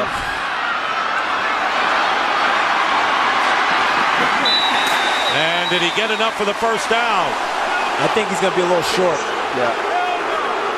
Curtis Lofton making the play that might have prevented the first down. Well, the ball now, hey, yes. Look at the ball. The ball's got to get to that line, and it doesn't. It's not. It is not. He didn't make it. He did not make it. I'll tell you what, I think it's further back than where they spotted it. Did you see the pressure that John Abraham applied there? It went right down the middle on Jonathan Scott. I agree totally. I think they got an excellent spot because that ball should be spotted in there, not where it ends up being spotted. Hey, they're measuring it, but Daniel Sepulveda, the punter, is already on the field. So that's what the Steelers think about their chances of getting the first down here. Yeah, and okay, they're short there. I was going to say, you'll see the red flag come out real quick if they gave him the first down there. Mike Smith probably had it in his hand already. So 4th down and about 1.5 feet with 24 seconds remaining in the 3rd quarter. And there's Eric Weems. Last punt return for a touchdown 2 years ago by Harry Douglas against the Panthers.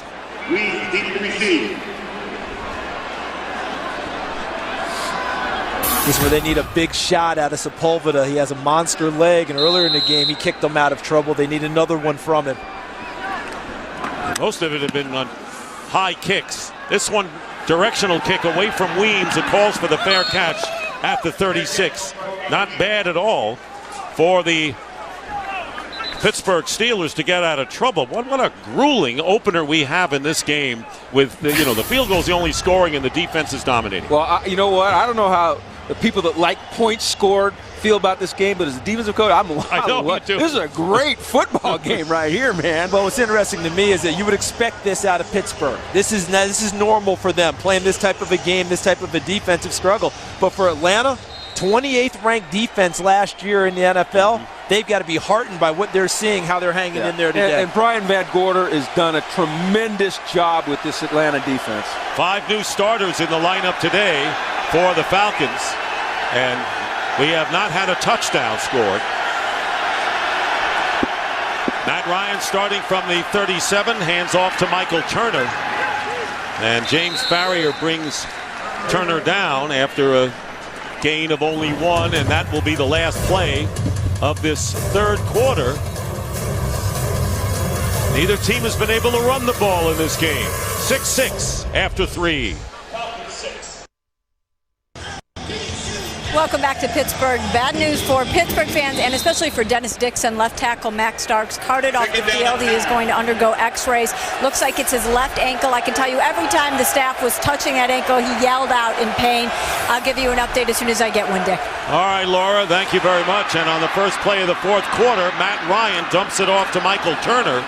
And Turner picks up about 8 yards to the 45. I'll tell you what, Matt Ryan is so impressive. Throwing the deep out, slipping and sliding in the pocket and hitting the check down there, managing the game. I love the way Mike Mularkey gave him the keys to the car there in the third quarter, said drive it with the no huddle. The kid, he's going to, we all know this, it's stating the obvious, he's going to be a superstar. 3rd down and 2.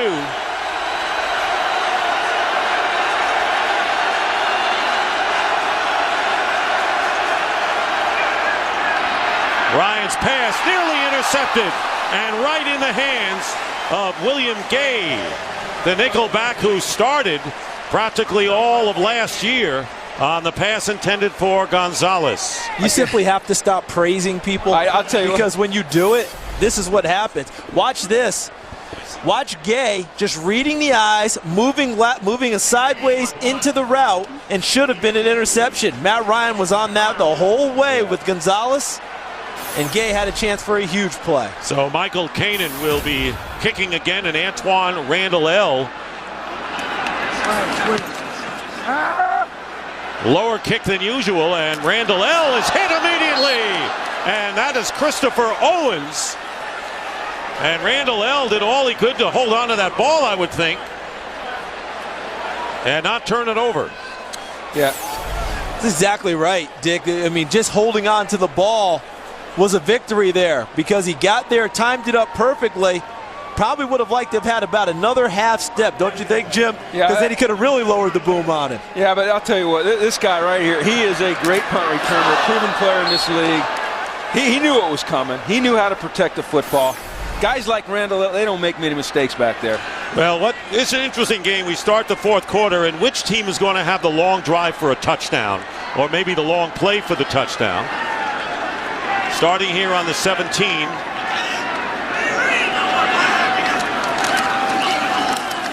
Rashard Mendenhall, and not much there.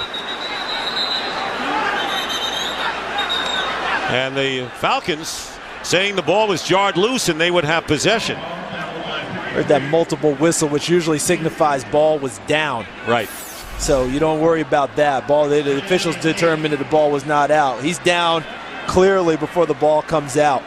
Dick, you posed that question. We've seen the one deep throw that Dennis Dixon completed to Wallace.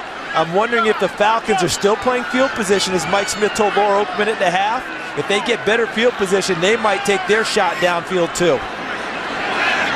2nd down and 8. Dixon's pass, and that was nearly picked off by Christopher Owens on the throw intended for Mike Wallace. I'm going to say it again, and I said it earlier. Throw the ball inside. Don't throw the ball outside. When he throws the ball outside, he gets in trouble. When he throws the ball between the numbers, between the hashes, he's making plays. Bruce Arians, I know you, I love you. Throw the ball inside. Then we can get a direct line, you to Bruce, so you can hear that. So now you think they should throw it inside? Is that what the point you're trying to make? Did I make that point? I think what he said was throw it inside. I think so too. I agree with everybody. 3rd down and 8. Spreading it out with 3 wide receivers on the right. Here comes the pressure from the corners, and Dixon will loft it in the air, and the pass is going to be caught. What a play on a tip ball, and the catch by Hines Ward.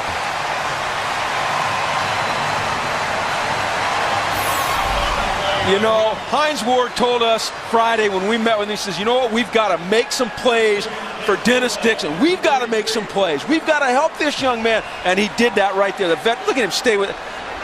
I love Hines Ward. What a competitor. What a pro. What concentration. What concentration. What a big play at the right time. How about the touch by Dixon? Not just the touch, but the movement in the pocket, kept his eyes downfield and didn't just flush and run. He threw it. 24-yard gain. And there's Dixon again, and wide open is Ward again. Hines Ward to the 32 of Atlanta.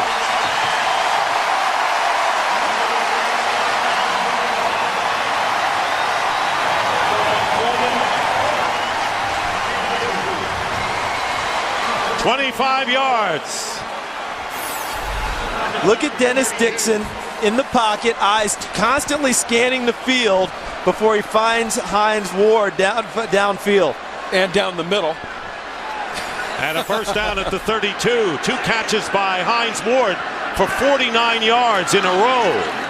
Now they give it to Mendenhall. And this has been a broken record. Mendenhall is stopped by Mike Peterson and Jamal Anderson. In case you're wondering, Mendenhall has gained 46 yards rushing and Turner 36. So the running game is not a factor today. No, and this is two teams that like to run the football, but very, very good defense being played here today, and that might be the understatement of the broadcast right there, Dick. Well, you got to be proud of what you're seeing defensively. I love it. I'm so happy to see the Falcons playing defense like this.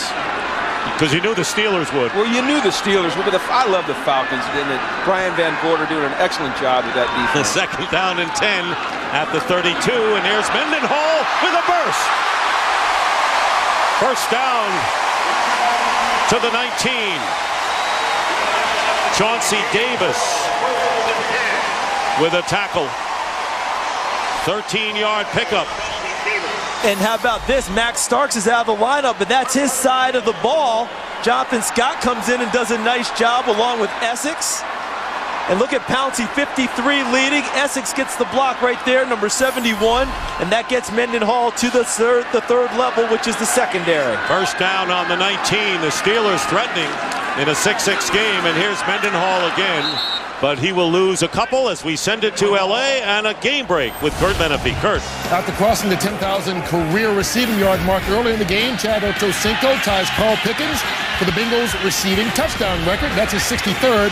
Pulls Cincy a little bit closer to New England.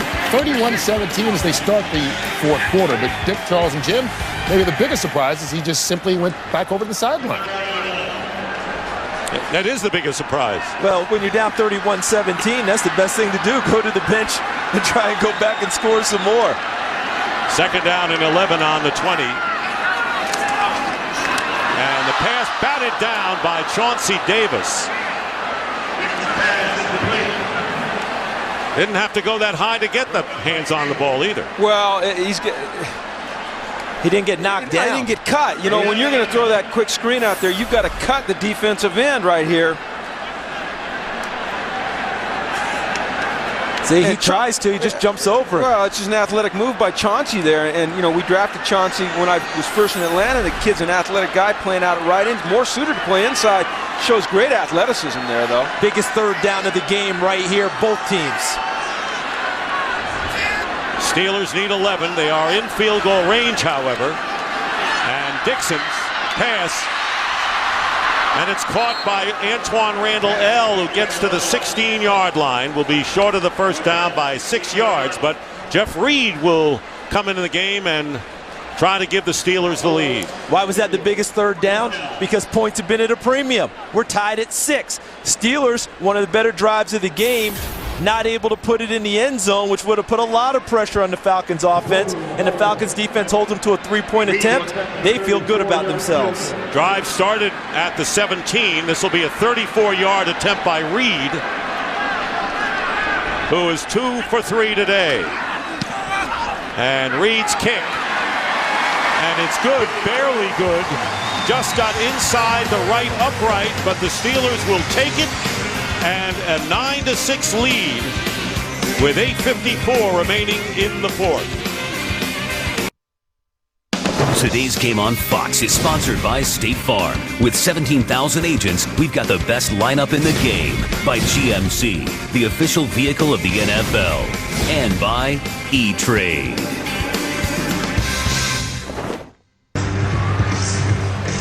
Steelers lead 9-6. There is Hines Ward talking with Mike Tomlin. Yeah, I think he's telling him, hey, you know what? You've done a heck of a job all week with Dennis Dixon, and it's paying off. You see Hines Ward go make those 2 spectacular plays for them in critical situations there. That's what a leader does. That's what a pro does, and that's what you love about Hines Ward. Who made his 900th career catch on that drive.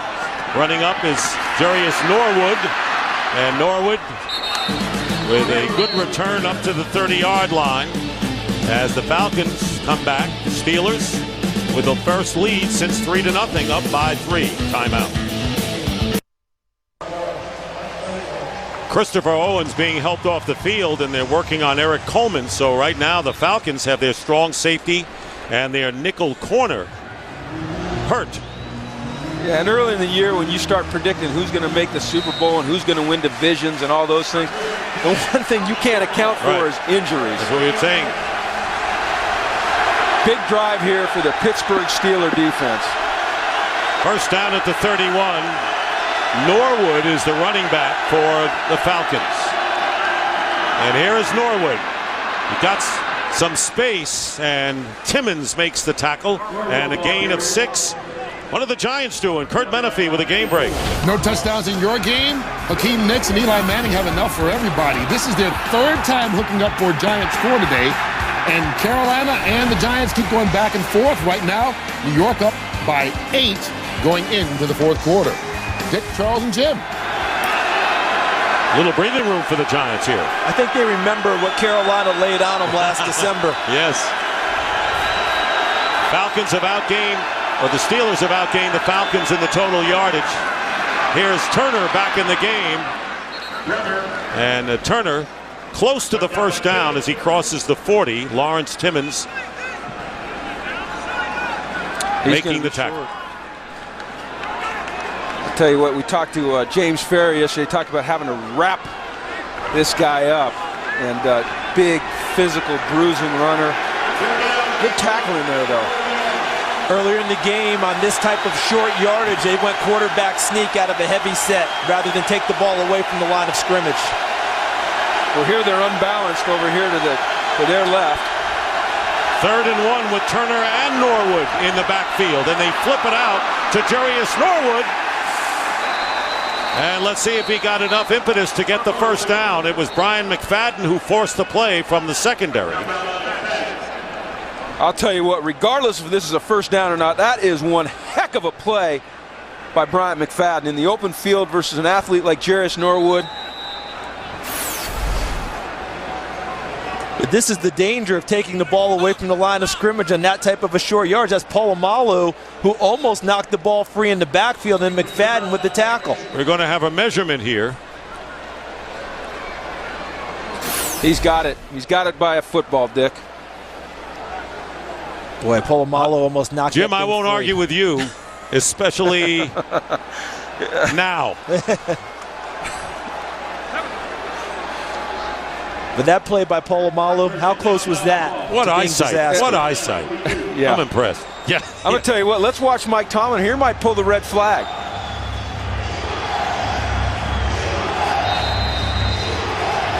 No, he's not. He's going to keep it in his pocket, and that's smart. It's not a high percentage challenge right there. First down on the Falcon 42. Here comes pressure up the middle on Ryan, and the ball is loose, and it's a free ball, and it's picked up by the Steelers. And it's James Harrison, and Harrison goes in. And a flag is down at the 30-yard line.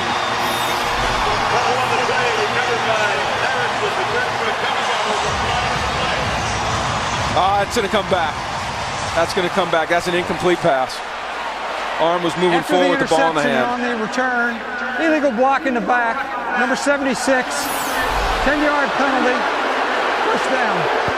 Well, you know, the challenge flag has already come out. And Mike Smith, this one was obvious. Yeah, it was, but it was obvious. Challenging the ruling on the field. Right there, forward motion with the arm. It was obvious, but I like what the officials are doing and what the league's doing by letting them play the play out. Yes. Challenge in effect. Today's game is sponsored by Chevrolet. Every model is backed by a 100,000-mile, 5-year powertrain limited warranty. Former head of NFL officials Mike Pereira with us now in the Fox Command Center. Great to have him with us. What about this play, Mike? Well, you just got to look now. Did he have control of the ball with the arm going forward? And I think he did. I think this is an incomplete pass. He had clear control and arm was clearly going forward. This gets reversed, in my opinion. Mike, what about the idea of these officials going ahead and playing that, letting these plays play out rather than blowing them dead and possibly being wrong? I think we've gotten away from that. I think you really want to officiate by instinct. Call them the way they are, because pass fumbles you can review either way. It'll be second down and 10. And Scott Green backing you up, Mike Pereira, and thank you. Please reset the game clock for to 6:48.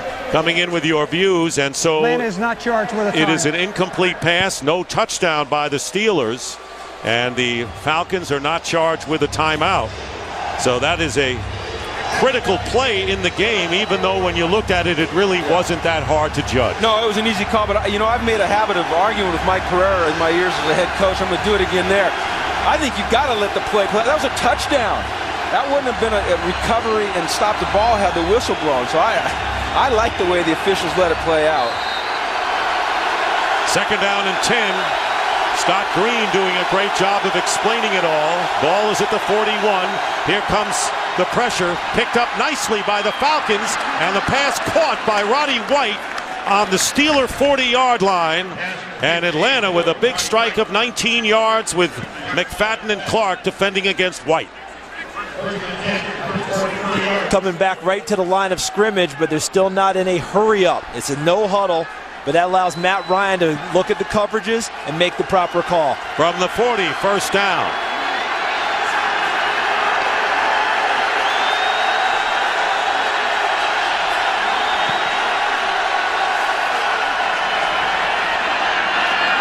Roddy White again with the catch at the 34.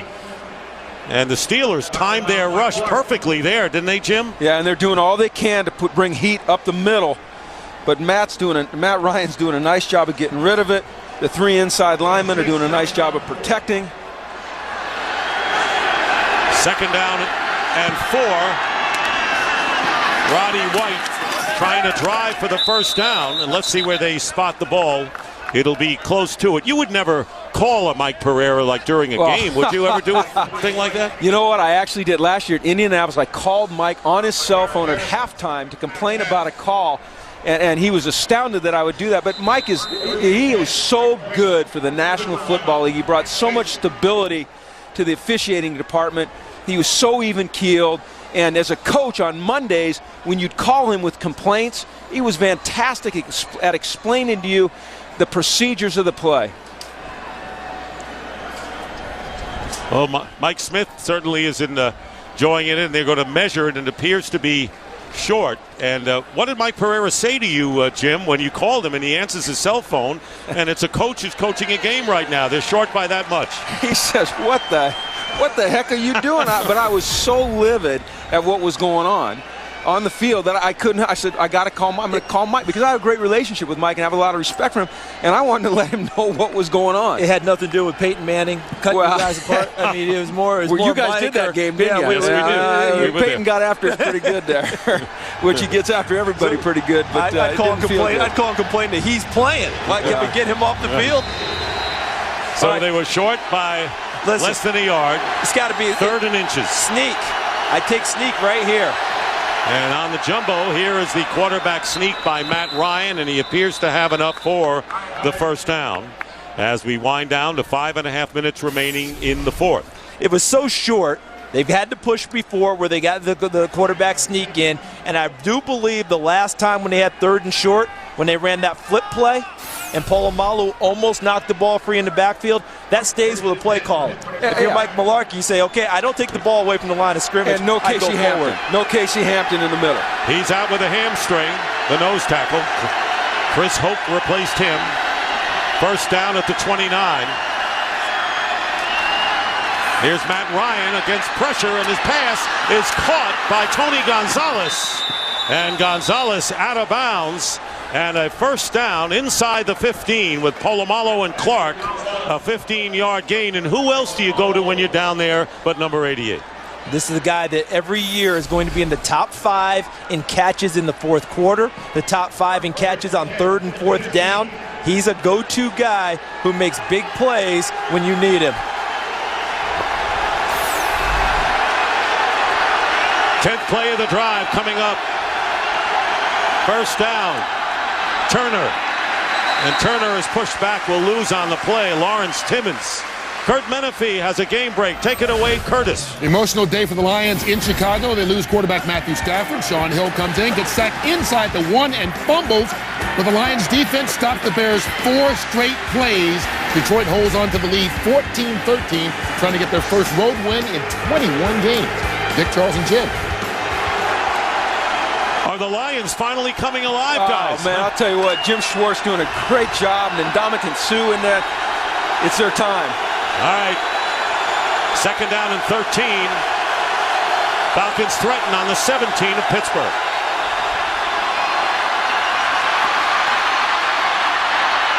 Ryan. He's got Roddy White. And White at about the 13 makes the reception, picking up 5 yards. Now, can the Steelers defense do what the Falcons defense did on the last drive? A long drive in a position to threaten for a touchdown. They held him to a field goal. Can they do the same thing now? Yes, they can. This defense is built for this situation right here. 3rd down and 7. The crowd is into it, the terrible towels.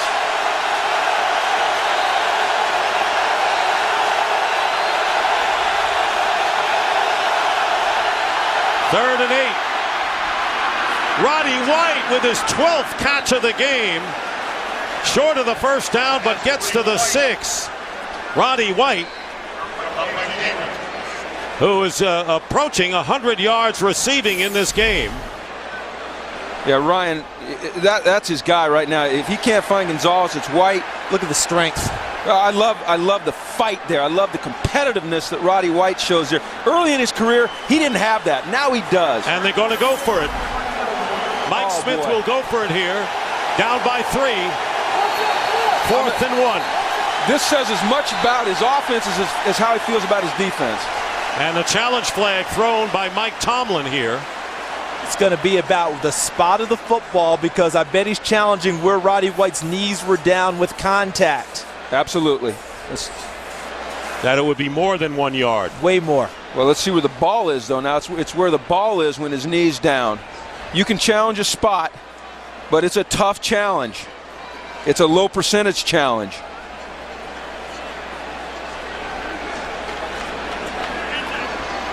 Now, can you challenge a spot when it does not mean a first down? See, it has to involve a first down. Okay, and here comes the field goal team. 1 clock to 10 seconds. So here comes the field goal team. Meanwhile, Roddy White with 12 catches for 102 yards, picking up where he's left off the last 3 years. He's had a tremendous offseason. Mike Mularkey, the offense coordinator, said the best offseason he's ever seen out of a receiver. But I think this is the right move by Mike Smith. They've had trouble running it inside. You've got to take points and you can. Matt Bryant with a 23-yard attempt, looking to tie the game.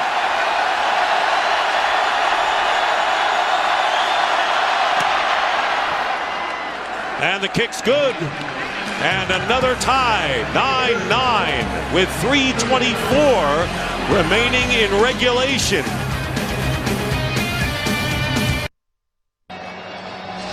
We're tied at 9, 3:24 to go in the fourth. What's interesting here is the last 2 matchups between these teams both went into overtime. Back in 06, Falcons won 41-38 in Atlanta, but 4 years earlier, it ended in a tie here at 34-all. We'll see. Kanan kicking off to Meweldy Moore deep in the end zone, and the Steelers will take it out on the 20. So Dennis Dixon in a tie game going down the stretch. Those are his numbers. Thrown 1 interception. Now it's not simply enough to not make a mistake, right? No. Now he's got to make some plays, and as long as that 1 doesn't turn to a 2, it will probably be okay. Eric Coleman, who was shaken up, we saw him on the Falcons sideline, is back in the lineup at strong safety. And Christopher Owens is in the game as well, number 21. So the ailing DBs are back. First down at the 20. Here is Rashard Mendenhall. Tough to bring down. Mendenhall gets about 7, and Owens brings him down.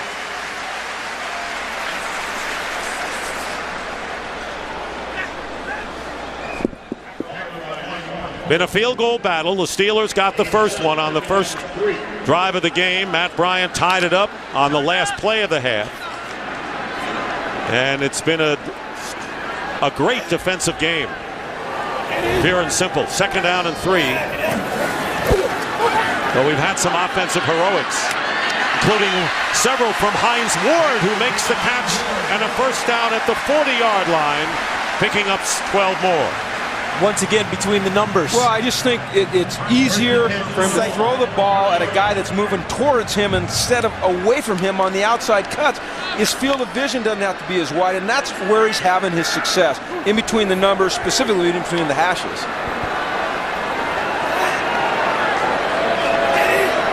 Winding down to 2 minutes remaining in the fourth. First down. Dixon completes to Heath Miller, and Miller is put down immediately by Sean Weatherspoon after getting 5 yards, and we will now wind down to the 2-minute warning here. 9-9 the score, and a timeout before the 2-minute warning called by the Steelers. Their first. Treating this like it's the last drive of the game for them, not even thinking about it, right? Right. So if you're Atlanta, the last thing you can do is allow them to milk it down, kick the field goal at the buzzer. So defensively, you're thinking about, hey, how do we aggressively make sure we can get the football back? No, I like the timeout call there because he knows that he's going to get another clock stop here for the 2 minutes. That's why. Okay, so now he's got second down, all right, and he knows if he doesn't get it here, he's going to get a clock stop on third down. I like it. He's trying to bracket the 2 minute here, buy as much time as he can, because he wants to move this ball methodically down the field with this quarterback. He knows he's not going to get it in chunks. But if I'm Brian Van Gorder, I'm thinking about how do I disrupt them, because I've got to have the ball back for my offense with some time. 2nd and 5. Here's Dixon in trouble, and down he goes. The last thing they wanted, the big loss. Curtis Lofton came in and finally got Dixon for a loss of 5, and now we're down to the 2-minute warning with 1:57 on the clock, all tied, and we'll be back. We're back, the 2-minute warning. What about that last call, Jim? Well, I don't like it. I don't like it at all. It's 2nd and 5. You just called a timeout. All right, before the 2-minute, run the football. The clock's going to stop at the 2 minute anyway. It's 2nd down and 5. You've got a young quarterback trying to manage the game. Now you got a 3rd and long. Well, I don't like it. Brian Van Gorder loved it because he was bringing pressure on a run blitz. You think they're turned into a sack? Soft here? 3rd down and 14 on the 35. And a 3-man front. Falcons very nearly jumped offside. They got back. And Dixon will go down again. Corey Bierman and a timeout. Coy Bierman on the sack, and a timeout immediately called.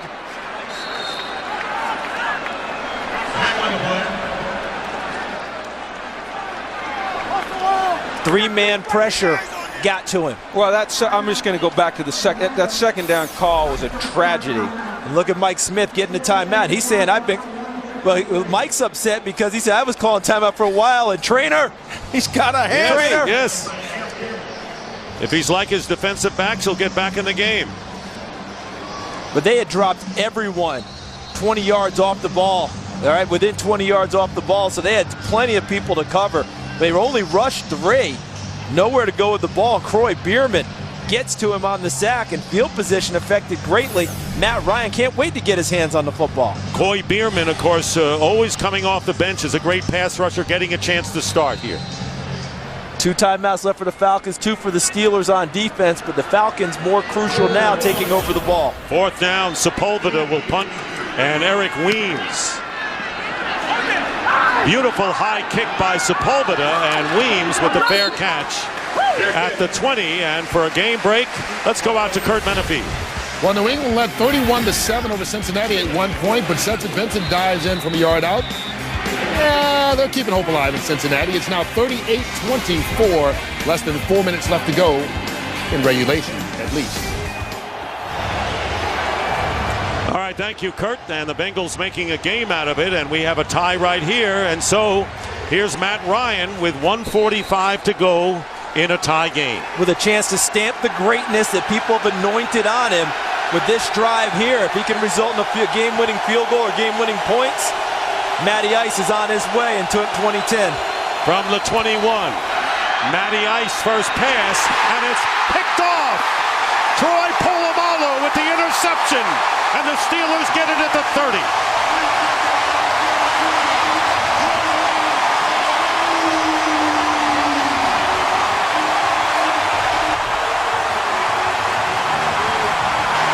Welcome back, Troy. Watch where Polamalu comes from. He looks like he's going to play the half, and he makes a play on the sideline. What a great play by a great player. And Matt Ryan stares him down the whole way. You can't do that to a Pro Bowl player like Troy Polamalu. That's what a great play. Missed 11 games last year with a sprained knee. And did they miss him? Just look at those numbers. Review the previous play. Be a booth review on his feet. This would be, did he get his feet down on the interception? Catch. I see the drag with the right foot. The drag. We could have the tap. Catch, drag. Certainly. And does he have control? That's the next issue. Got the football. Yep. That won't be a problem at all on this one. This is going to stay Steelers football. One hand. Great disguise by the Steelers defense. They're showing a 2-deep shell and then buzzing underneath that out. And we talked about Matt throwing the out. Matt Ryan having success on the out cut. Troy just went and stole it from him. So at this stage, 1:40 to go. You see the timeout situation now. Both have 2. But more importantly, the ball is already at the 30-yard line, the plus 30. How many times do you think the Steelers throw the ball here? They ain't throwing the ball, okay? They're not throwing the ball. What a first half of a big kickoff weekend opening doubleheader on Fox. Coming up next, it'll be the Packers against the Philadelphia Eagles. Aaron Rodgers, one of the young greats, hopefully against Kevin Kolb. The defender got both feet inbounds with possession of the ball. First down, Pittsburgh. To me, that just demonstrates his greatness. Once again, the big-time players. But that's observing all game long. What route is Matt Ryan favored throwing? The long out from one side of the field to the other. Polamalu watched it the whole game, capitalized it there. First down on the 30. In a field goal game, a field goal may be all that's needed to win it. Rashard Mendenhall going outside, and Mendenhall fights his way for a gain of about 3.5. Mendenhall's done a great job getting the tough yards after first contact. As defensive coach, you talk about those leaky yards, those yards after the first hit, and he has done a tremendous job of sliding off of tackles and getting those extra yards. And right now, trying to fight for field goal position, those are critical yards. And the timeout is called by the Falcons. That is their second timeout, and they have 1 remaining. Now there's Reed, who has 9 game-winning field goals. Let's go back to the last time these teams played here. An 11-yard run by Michael Vick with 42 seconds left. Cap a big fourth quarter comeback And then in overtime, both Todd Peterson and then Jay Feely had field goal attempts blocked. And on the final play of the game, Tommy Maddox connected with Plaxico Burress on a 50-yard Hail Mary, fell 1 yard short. It ended up a 34-34 tie. 2nd down and 7. Isaac Redmond, the first back through, gets close to the 20-yard line, will be about a yard shy of the first down. And the clock stopping at 1:28. And 30-second timeout. Falcons call their 3rd and final timeout. This is the last 3 meetings. Look at all the points in those ties that went into overtime, but today only a measly 18. Yeah, and I remember this game. I was at that game. That was a shootout. We were fortunate to win it at the end with a Morton Anderson field goal. I want to go back to the interception thrown by Ryan. Is it on Ryan? Is it a great play made by Polamalu? How would you put it there? Here's what I'd say. I'd start with number 1, great defensive call by Dick LeBeau, calling a defense that gets the safety out underneath the outcut. Number 2, Troy Polamalu playing the cat and mouse game, showing the 2 deep and then buzzing out there, and then just a great play. I don't think Ryan anticipated him being there. 3rd down and 1.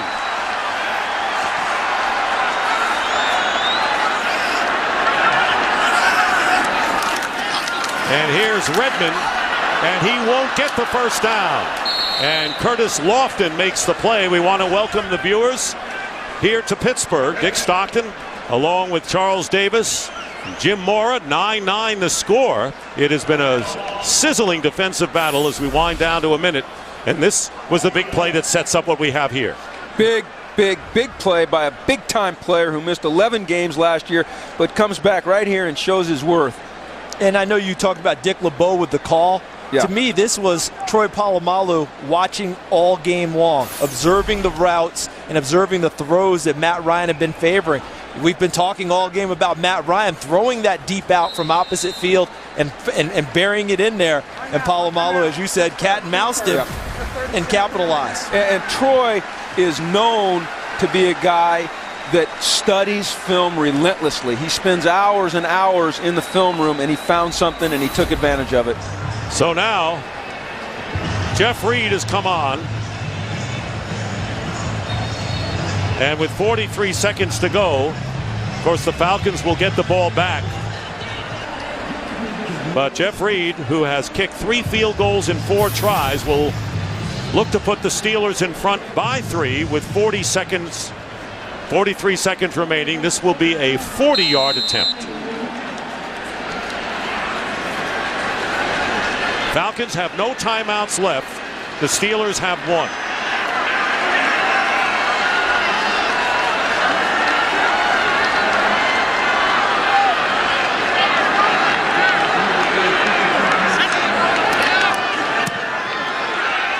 And this kick is no good, off to the right.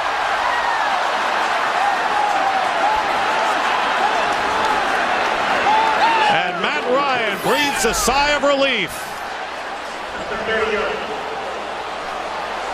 Snap was fine.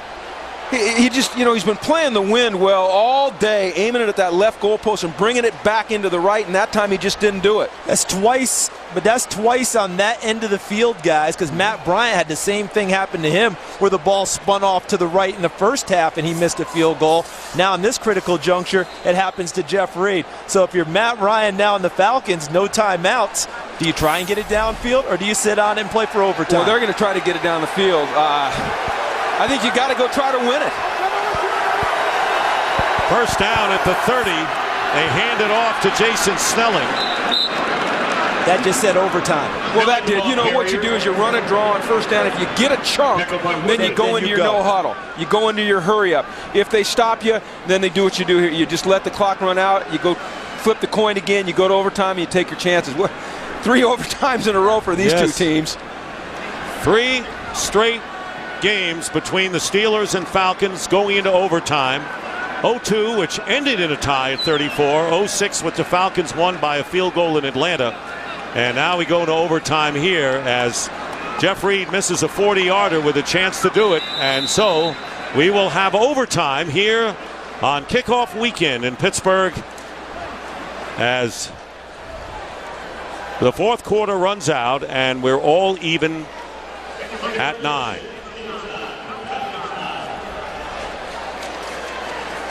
We will have the coin flip and then go to the break. Well, if you love hard-nosed, down and dirty, gritty, grimy, power defensive football, which I do, which I absolutely do, then you love this football game. And I'll tell you what, here in Pittsburgh, the Steel City, this is the kind of game they love. And don't forget, all the talk in the offseason about overtime and the rules being changed. There's different overtime rules for the regular season versus the playoffs. Right. We still are in sudden death here, so it's not a matter of both teams getting a touch as they will in the playoffs. All right, gentlemen, we will play up to 15 minutes of overtime. The first team to score will win. You each have 2 timeouts. All replay situations will be handled up in the booth. Atlanta, you're the visitor. What's your call on the coin? Tails. Tails is the call. It is tails. You've won the toss. And which end zone? You want to kick that way. All right. Atlanta will receive in this end zone. So the Atlanta Falcons will get the ball, and here's why we're in overtime. Jeff Reed missing a 40-yard field goal with 39 seconds left and saving Matt Ryan to live for another day after he threw that interception. We'll be back with OT.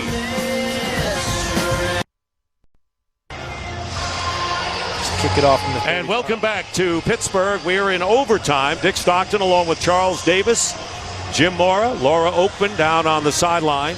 Big day for Roddy White with 12 catches for 102 yards. Matt Ryan, 243 yards with 1 interception. We have not had a touchdown today. Will that decide this game? Doesn't have to. Nope. Eric Weems. And Jeff Reed gets the overtime underway. Weems, 1.5 yards in the end zone, returning for the Falcons. And he brings it out to the 24-yard line. And a flag goes down, penalty marker. Thrown at the 20. Ryan Mundy made the play on Weems. During the return, holding, number 34, the receiving team. Half the distance to the goal. First down. Obi Mahaley, their starting fullback, trying to help out Eric Weems, and he gets a nice piece.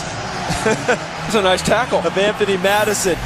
Advantage Pittsburgh defense with that penalty because of where Atlanta starts, but I still like Matt Ryan getting his hands on the ball because of his short memory with a chance to win the game. How about this? That was only the second penalty against the Falcons in the game. Disciplined, well-coached football teams.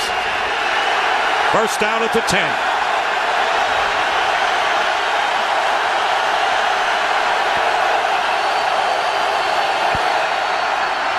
Michael Turner. Minimal gain. 3 yards they'll give him with 2 tight ends up front. Steelers have dominated the rushing game with Rashard Mendenhall gaining 70 of those 93 yards.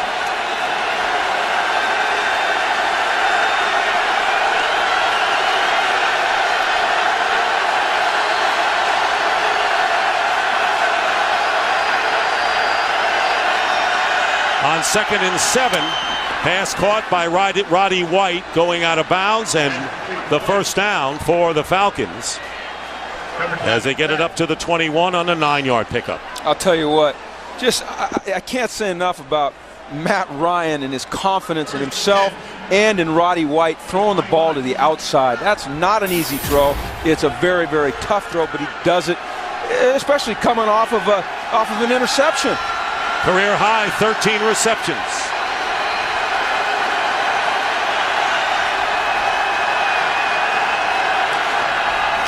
They go to Turner.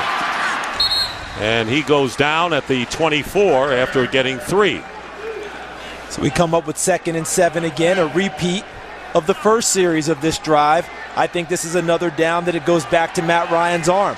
I don't think they feel like they can grind it out, getting 3 yards a crack and putting it on him. I think they put it on him right here on 2nd and 7.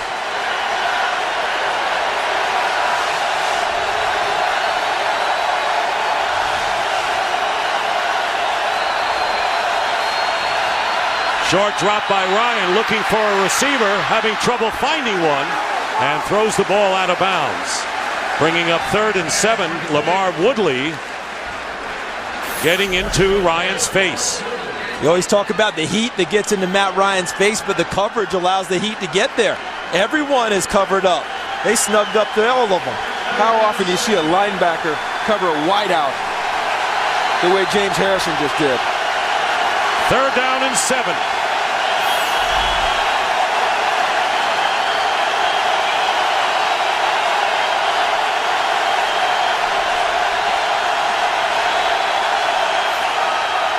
Eric Weems is in the game. Pass going underneath to Jason Snelling.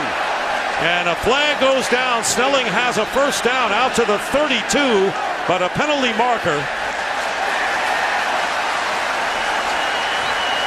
And the Falcons are heading back toward their line of scrimmage. Holding. Offense. Number 72. 10-yard penalty. 3rd down. Reliable left tackle Sam Baker nullifies a 1st down. His 2nd holding call of the game. James Harrison off the marks again. Right here. Yeah, he's got pretty good grasp up him, doesn't he? Yeah, just too much speed. Just too much speed when he can get off on the count because of the crowd. It's just too much speed. 3rd and 17.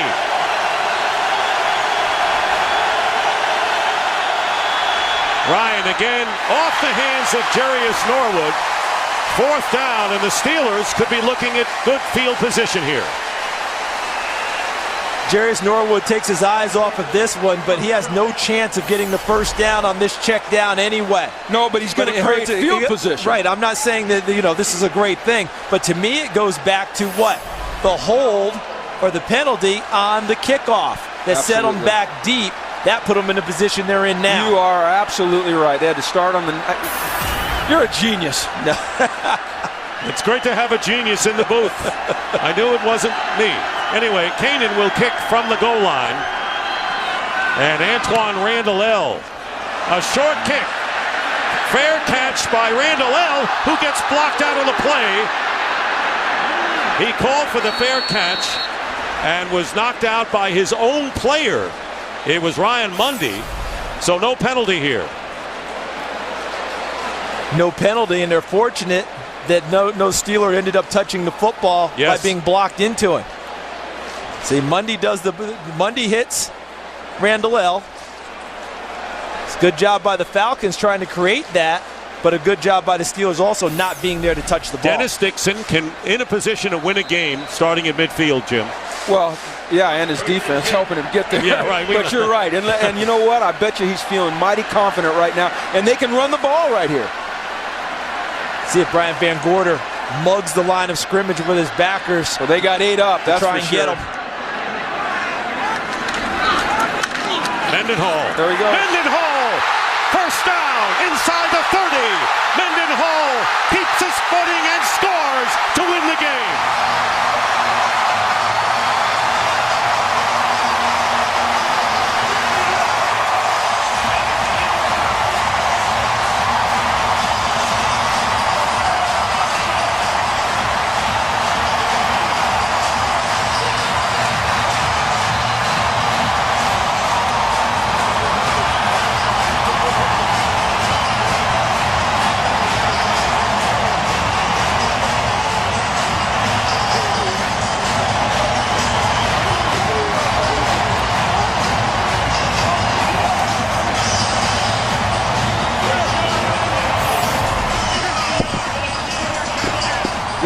When you crowd the line of scrimmage, Jim, if there's any type of a crease, look at the block there by David Johnson, and that leads him through. But if you crowd it with 8 or 9 and you get any type of a crease, you can go a long way.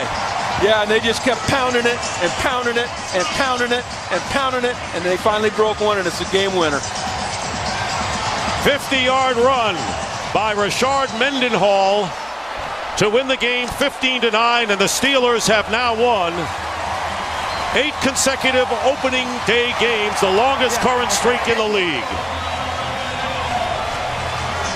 Hines Ward, who made some huge catches today and was the alter ego for Dennis Dixon.